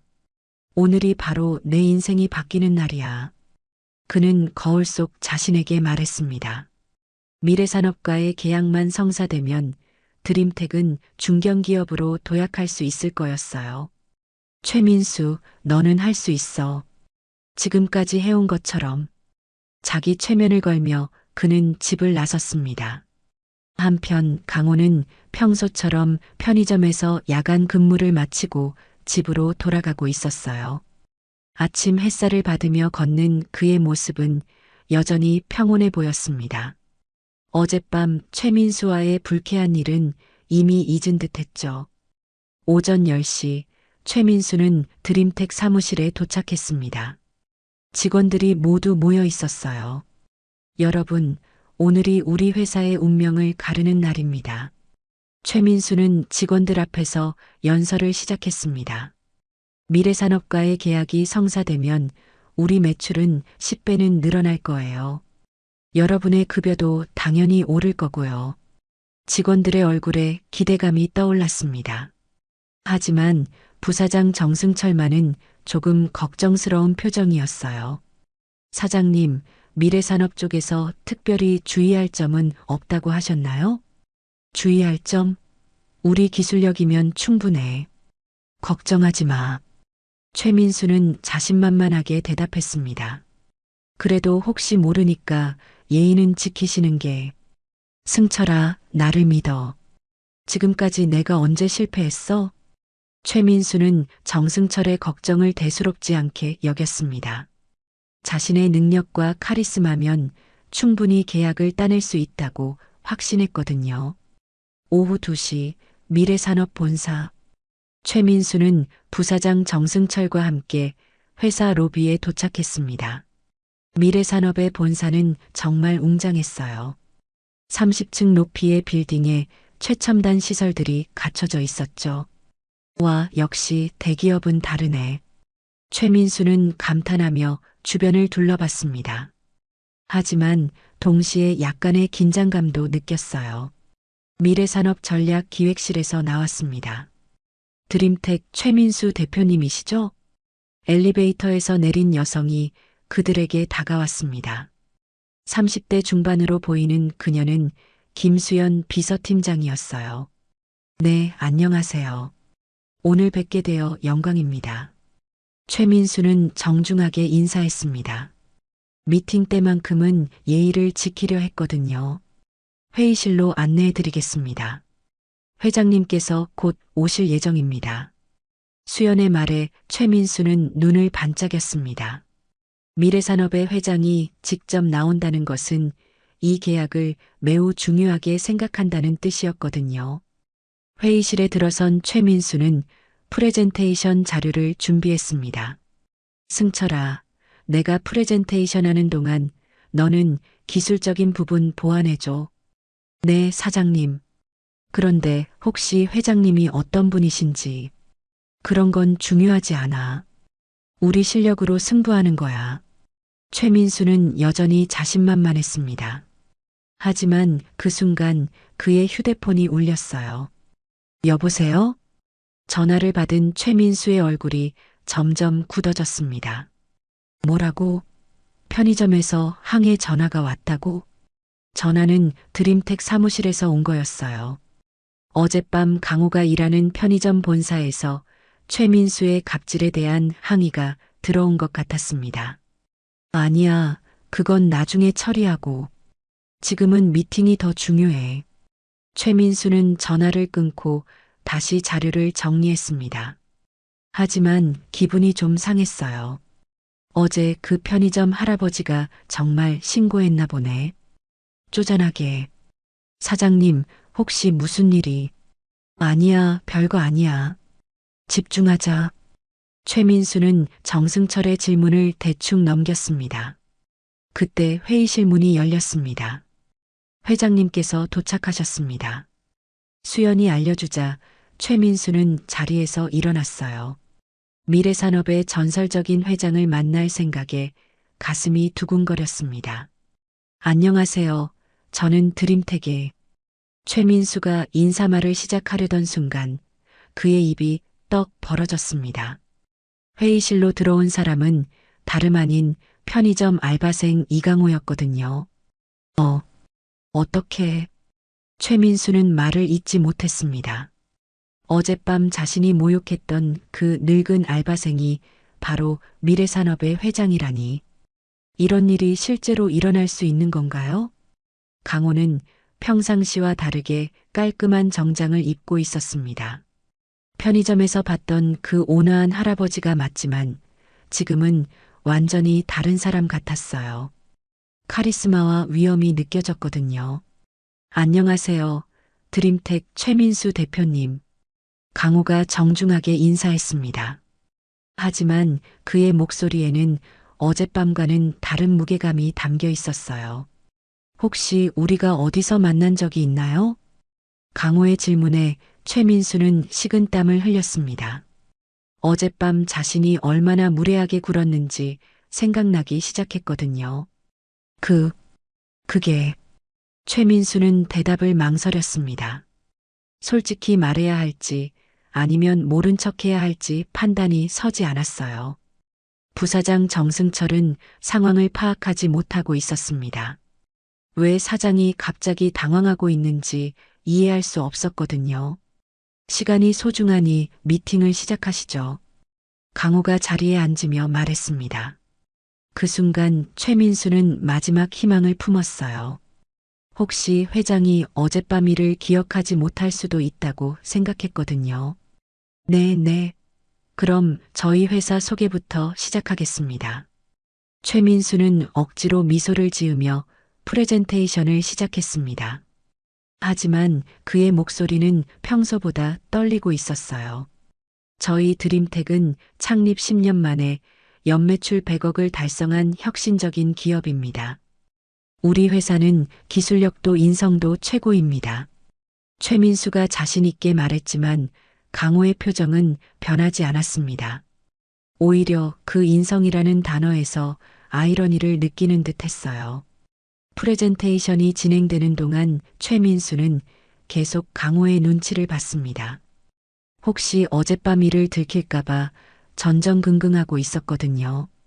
그런데 그때 최민수의 휴대폰이 또 울렸습니다.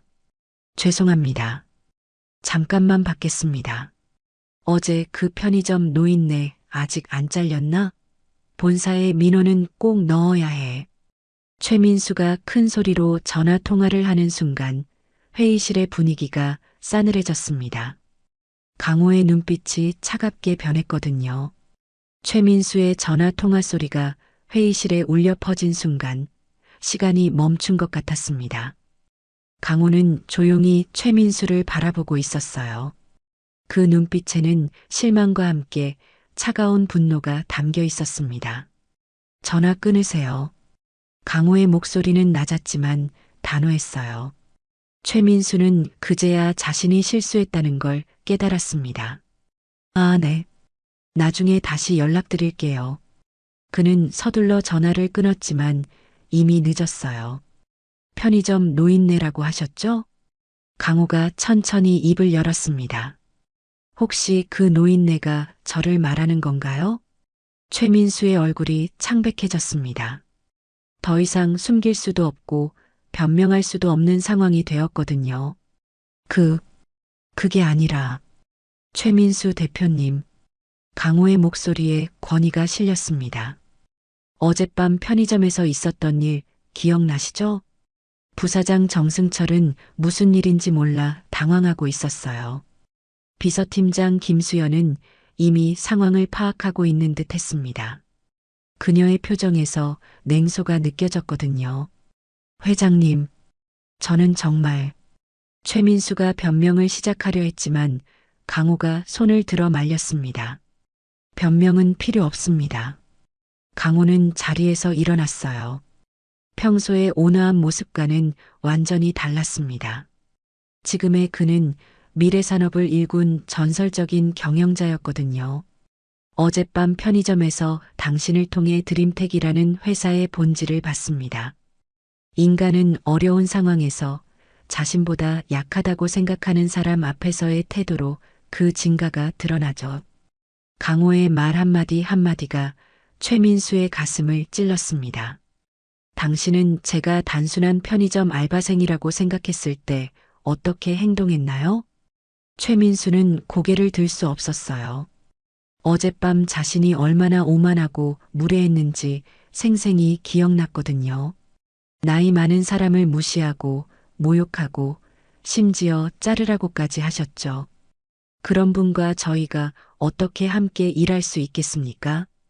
강호의 목소리는 여전히 차분했지만 그 안에 담긴 실망감은 깊었어요. 수연 씨. 네, 회장님. 김수연이 대답했습니다. 계약 파기 공문 즉시 발송하고 향후 드림텍과의 모든 협력 관계를 중단하세요. 알겠습니다. 수연의 대답에 최민수는 절망했습니다. 이 계약이 무산되면 드림텍은 큰 타격을 받을 거였어요. 회장님, 잠깐만요. 최민수는 급하게 무릎을 꿇었습니다. 제가 잘못했습니다. 정말 죄송합니다.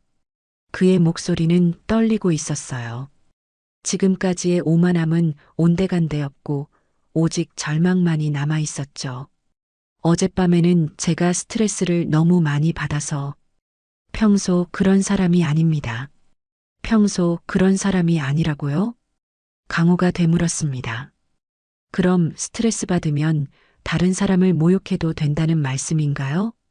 최민수는 할 말이 없었습니다. 자신의 변명이 얼마나 궁색한지 깨달았거든요. 진짜 리더라면 어떤 상황에서도 사람을 존중할 줄 알아야 합니다. 특히 자신보다 약한 위치에 있는 사람들을 어떻게 대하느냐가 그 사람의 진짜 인격을 보여주죠. 강호의 말에 정승철도 상황을 이해하기 시작했습니다. 사장이 어떤 잘못을 저질렀는지 짐작이 되었거든요. 회장님, 저희 사장이 정말 큰 실수를 한 것 같습니다. 정승철이 조심스럽게 말했습니다. 하지만 회사 직원들은 무죄입니다. 부디 한 번만 기회를. 정승철 부사장님 말씀은 이해합니다. 강호가 정승철을 바라봤어요. 하지만 회사의 리더가 이런 인격이라면 그 회사와 함께할 수 없습니다. 최민수의 얼굴에서 마지막 희망이 사라졌습니다. 아무리 빌어도 소용없다는 걸 깨달았거든요. 정말 죄송합니다. 최민수의 목소리는 거의 속삭임에 가까웠어요. 죄송하다는 말로 해결될 문제가 아닙니다. 강호는 창밖을 바라보며 말했습니다.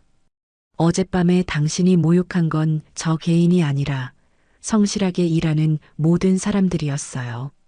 나이가 많다고 지위가 낮다고 함부로 대해도 되는 사람은 이 세상에 없습니다. 강호의 말에는 깊은 철학이 담겨 있었습니다. 그가 왜 전설적인 경영자가 될 수 있었는지 알 것 같았어요. 사람을 무시하는 자와는 저희 미래산업이 함께하지 않습니다.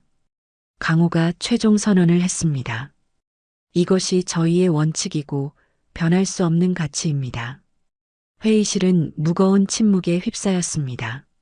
최민수는 바닥에 주저앉은 채 멍하니 있었어요. 자신의 오만함이 어떤 결과를 가져왔는지 뼈저리게 느끼고 있었거든요. 미팅은 여기서 끝내겠습니다. 강호가 일어서며 말했습니다. 정승철 부사장님, 개인적으로는 안타깝습니다만. 정승철은 고개를 숙였어요. 사장의 잘못 때문에 회사 전체가 피해를 보게 된 상황이 억울했지만 어쩔 수 없었습니다. 강호가 회의실을 나가려던 순간 최민수가 마지막으로 소리쳤습니다. 회장님, 정말 마지막 기회를. 제발. 하지만 강고는 돌아보지 않았어요. 그의 결정은 이미 내려진 것이었거든요.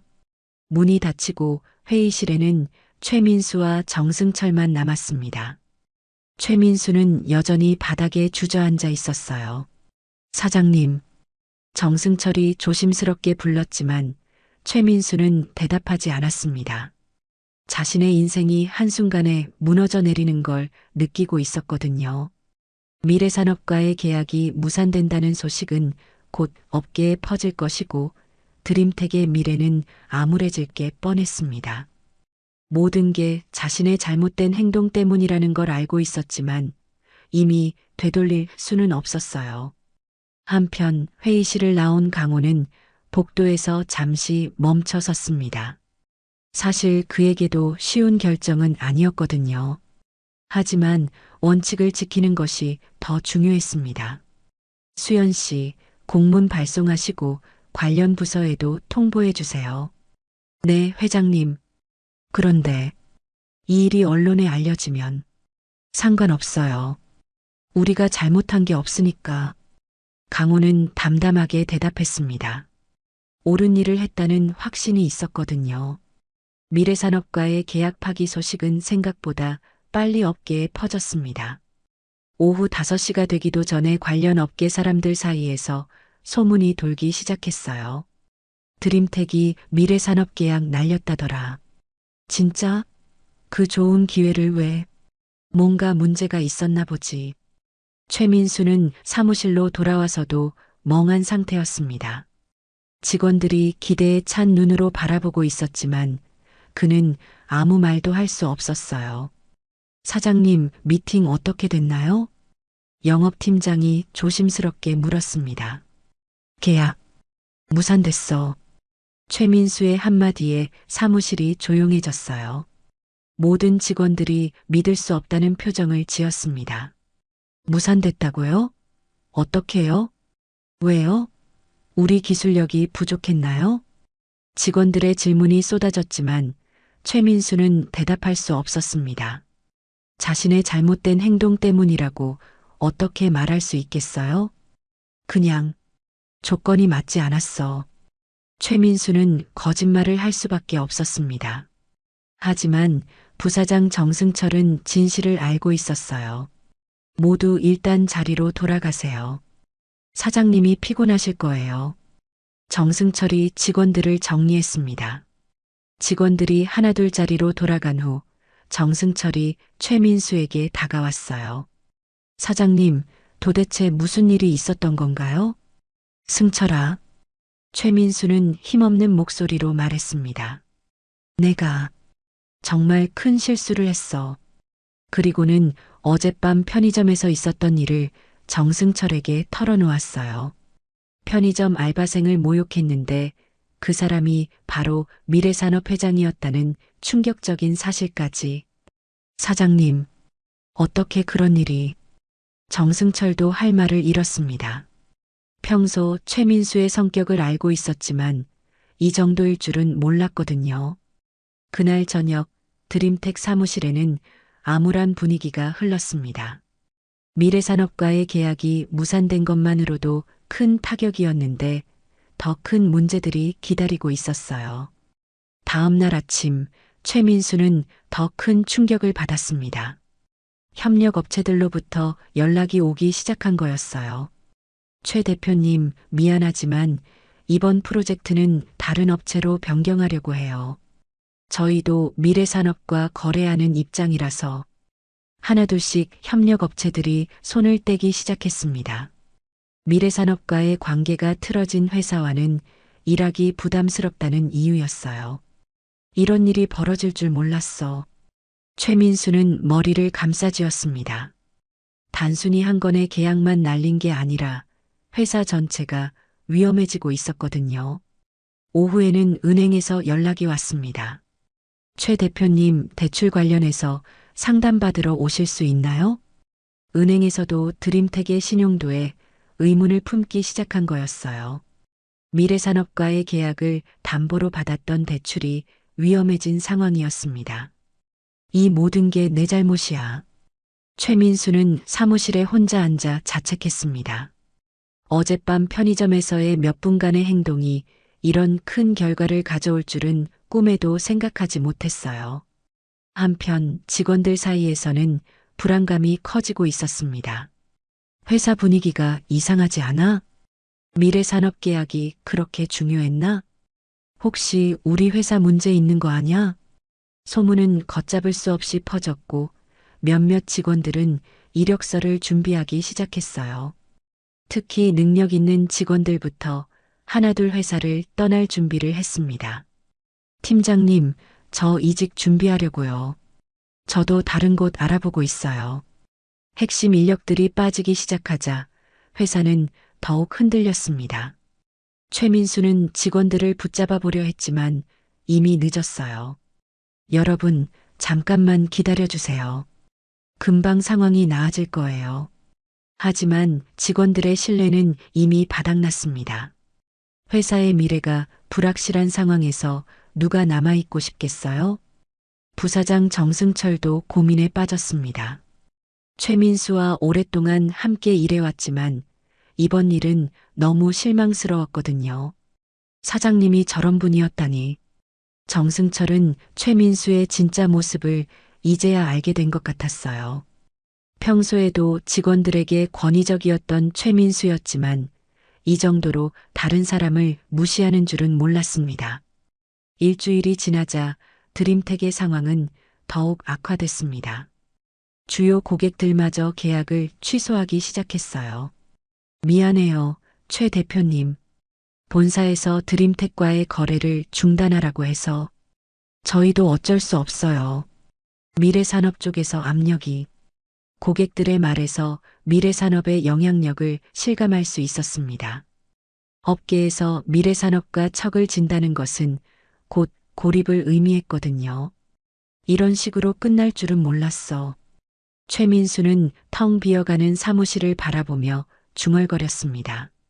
한 달 전만 해도 직원 50명에 성장하는 회사였는데 이제는 절반도 남지 않았어요. 정승철도 결국 사표를 냈습니다. 사장님, 죄송합니다. 더 이상은 함께할 수 없을 것 같아요. 승철아, 너마저. 사장님의 행동은 저와 가치관이 맞지 않습니다. 정승철의 말에 최민수는 더 이상 할 말이 없었어요. 자신의 오만함이 가장 믿던 사람마저 떠나게 만들었다는 걸 깨달았거든요. 그동안 정말 고마웠어, 승철아. 저도 좋은 추억 많았습니다. 건강하세요. 정승철이 사무실을 나간 후 최민수는 완전히 혼자가 되었습니다. 남은 직원들마저 하나둘 떠나가고 있었거든요. 그날 밤 최민수는 홀로 사무실에 앉아 CCTV 화면을 보고 있었습니다. 편의점의 보안 카메라에 찍힌 자신의 모습이었어요. 강호를 모욕하고 하늘을 무시하던 그 순간들이 선명하게 기록되어 있었습니다. 저게 정말 나였나? 화면 속 자신의 모습이 낯설었어요. 오만하고 무례하고 인간성이라고는 찾아볼 수 없는 모습이었습니다. 내가 언제부터 저런 사람이 됐을까? 최민수는 자신에게 물었습니다. 성공에 도취되어 점점 오만해지고 다른 사람들을 무시하게 된 것 같았어요. 특히 자신보다 약하다고 생각하는 사람들에게는 더욱 그랬습니다. 이제야 알겠어. 내가 얼마나 잘못된 사람이었는지. 최민수의 눈에서 눈물이 흘렀습니다. 하지만 이미 늦었어요. 모든 것을 잃고 나서야 깨달은 교훈이었거든요. 창밖으로는 밤이 깊어가고 있었습니다. 한때 활기찼던 드림텍 사무실은 이제 정막만이 흘렀어요. 최민수의 잘못된 선택이 가져온 결과였습니다. 석 달이 흘렀습니다. 서울의 그 골목길 편의점은 여전히 네온 사인을 밝히며 밤을 지키고 있었어요. 이강호도 여전히 그곳에서 야간 근무를 하고 있었습니다. 미래산업의 회장이라는 정체가 밝혀진 후에도 그는 편의점 일을 그만두지 않았어요. 할아버지, 정말 대단하세요. 그런 일이 있었는데도 여기서 계속 일하시다니. 이하늘이 감탄하며 말했습니다. 최근 취업에 성공한 하늘은 이제 정장을 입고 편의점을 찾았어요. 여전히 강호를 찾아와 안부를 묻곤 했습니다. 여기가 좋아요. 진짜 사람들을 만날 수 있는 곳이거든요. 그의 미소에는 여전히 따뜻함이 가득했어요. 최민수와의 그 일이 있은 후에도 그는 변하지 않았습니다. 오히려 더욱 사람들을 소중히 여기게 되었죠.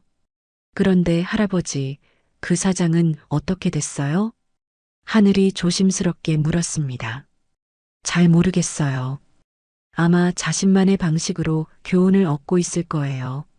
강호는 최민수를 원망하지 않았습니다. 오히려 그가 이 일을 통해 성장하기를 바라고 있었어요.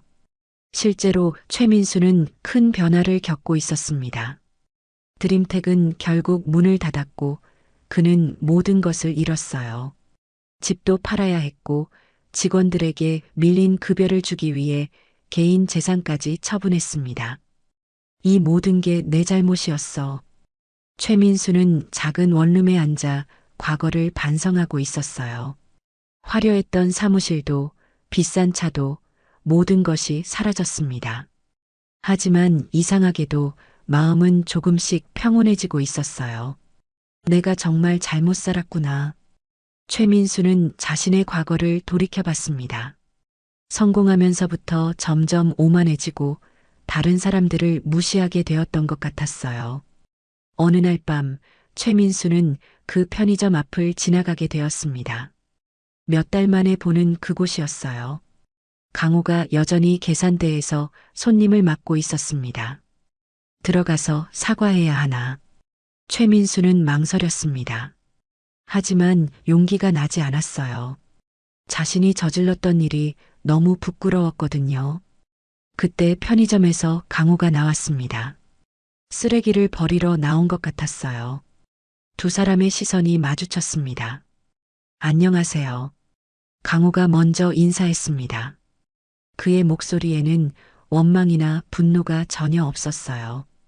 회장님, 정말 죄송합니다. 최민수는 깊게 고개를 숙였습니다. 진심에서 우러나오는 사과였어요. 이제야 깨달았습니다. 제가 얼마나 잘못된 사람이었는지. 고개 드세요. 강호가 부드럽게 말했습니다. 사람은 누구나 실수하죠. 중요한 건 그 실수에서 무엇을 배우느냐예요. 강호의 말에 최민수는 눈물을 흘렸습니다. 자신을 용서해주는 그의 마음씨가 더욱 부끄럽게 했거든요. 저는 모든 걸 잃었어요. 회사도, 직원들도, 가족들의 신뢰도.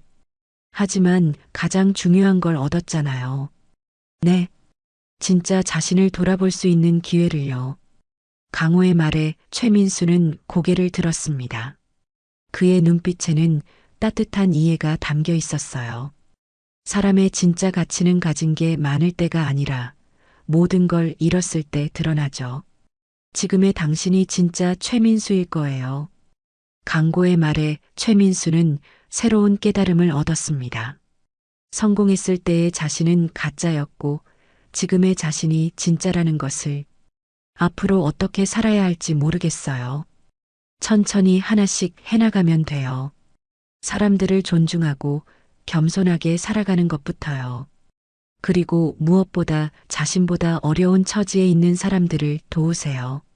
강호의 조언에 최민수는 고개를 끄덕였습니다. 네, 꼭 그렇게 하겠습니다.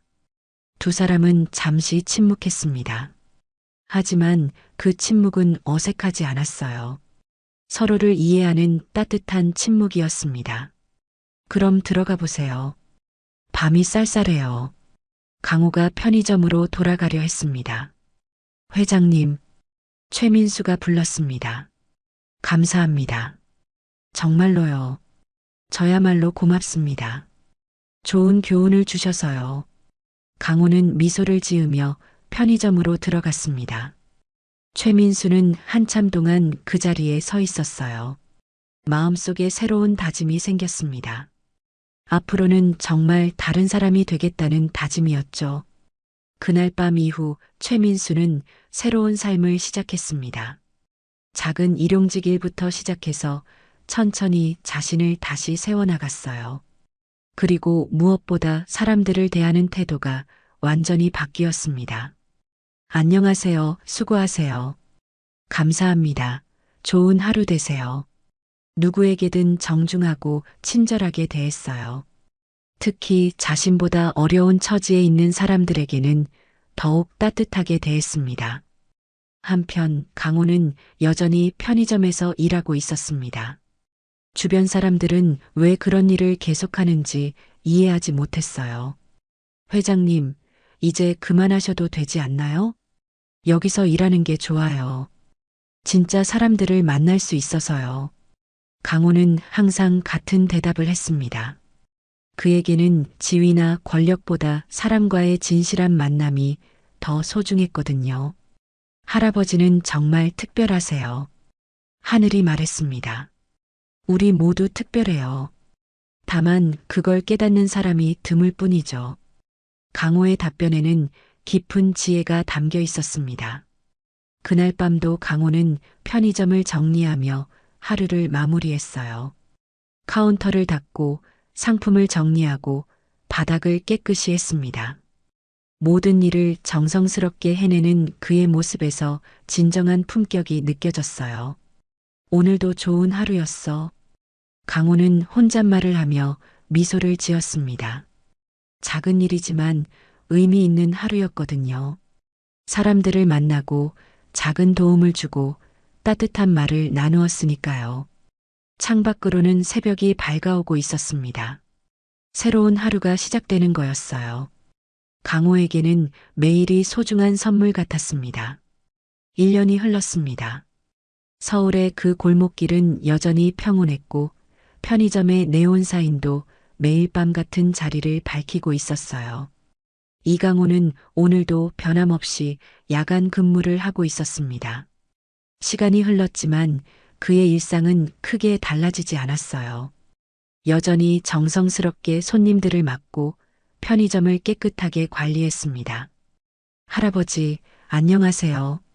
문을 열고 들어온 하늘이 밝게 인사했습니다. 이제 대기업에서 일하는 당당한 직장인이 된 그녀였지만 여전히 강호를 찾아와 안부를 물었어요.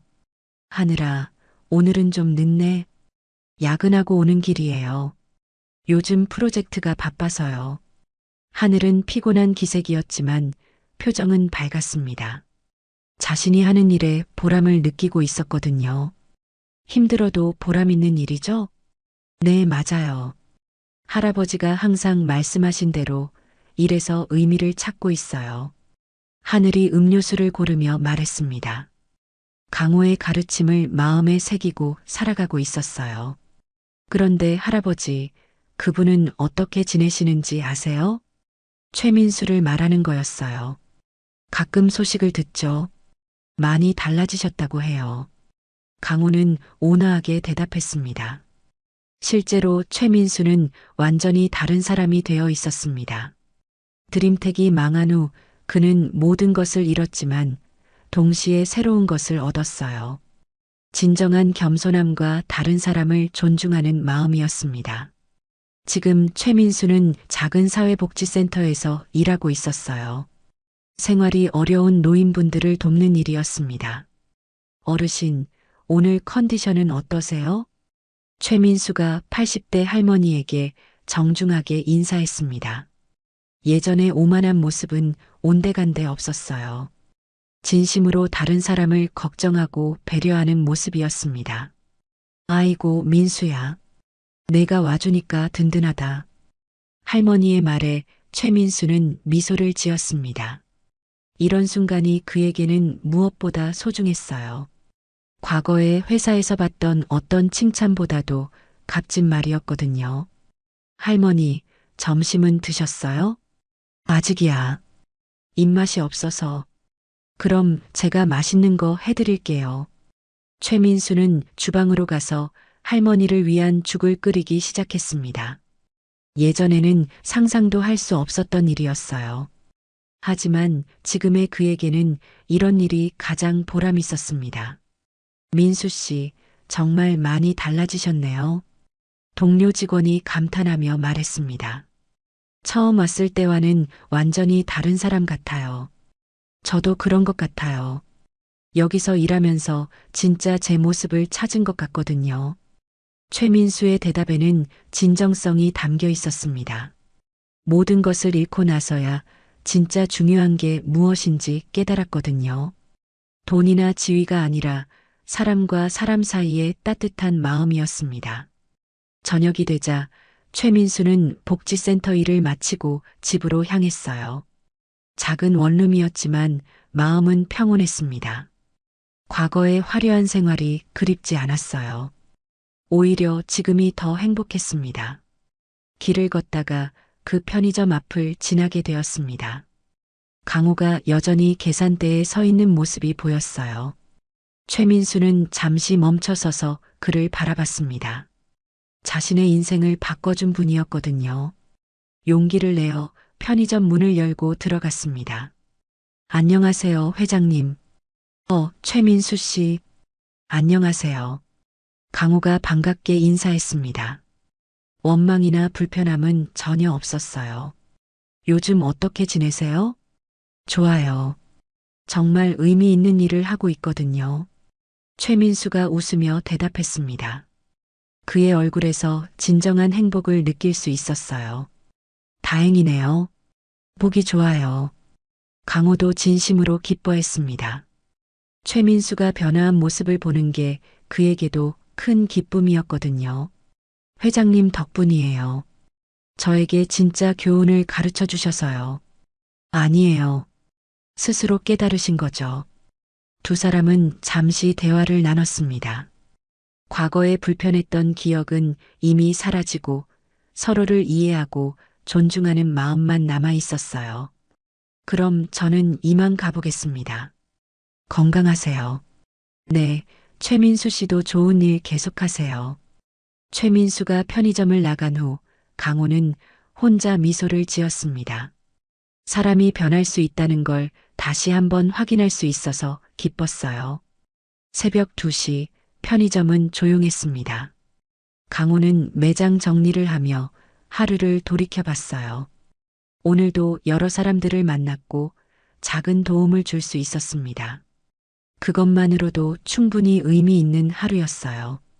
사람이 돈이 아니라 마음으로 기억되는 세상이 됐으면 좋겠어. 강호는 혼잣말처럼 속삭였습니다. 그의 바람이었어요. 돈이나 지위로 사람을 판단하지 않고 진정한 인격으로 평가받는 세상 말이죠. 창밖으로는 고요한 밤이 흘러가고 있었습니다. 도시는 잠들어 있었지만 강호는 여전히 이 작은 편의점을 지키고 있었어요. 그의 존재만으로도 이 골목길은 더 따뜻해 보였습니다.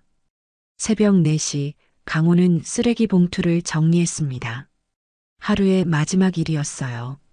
모든 것을 깔끔하게 정리하고 내일을 위해 준비하는 시간이었습니다. 편의점 간판에 불을 끄며 강고는 오늘 하루에 감사했습니다. 평범한 일상이지만 그 안에 특별한 의미가 있었거든요. 사람들과의 만남, 작은 대화, 따뜻한 미소들. 그 모든 것이 그에게는 소중한 보물이었어요. 내일도 좋은 하루가 되겠지. 강호는 미소를 지으며 편의점 문을 잠그고 집으로 향했습니다. 골목길을 걸어가는 그의 뒷모습은 여전히 당당하고 평온해 보였어요. 진정한 성공이 무엇인지 아는 사람의 모습이었습니다. 하늘에는 별들이 반짝이고 있었습니다. 새로운 하루가 곧 시작될 거였어요. 강호에게는 매일이 새로운 선물이었고 새로운 기회였습니다. 사람들과 만나고 작은 선행을 베풀고 세상을 조금 더 따뜻하게 만드는 기회 말이죠. 이 이야기는 아직 끝나지 않았습니다. 강호의 편의점에서는 오늘도 새로운 만남들이 기다리고 있을 테니까요. 그리고 언젠가는 또 다른 사람이 진정한 교훈을 얻게 될지도 모르죠. 세상은 이렇게 한 사람의 작은 변화로 더 나아지는 것이니까요.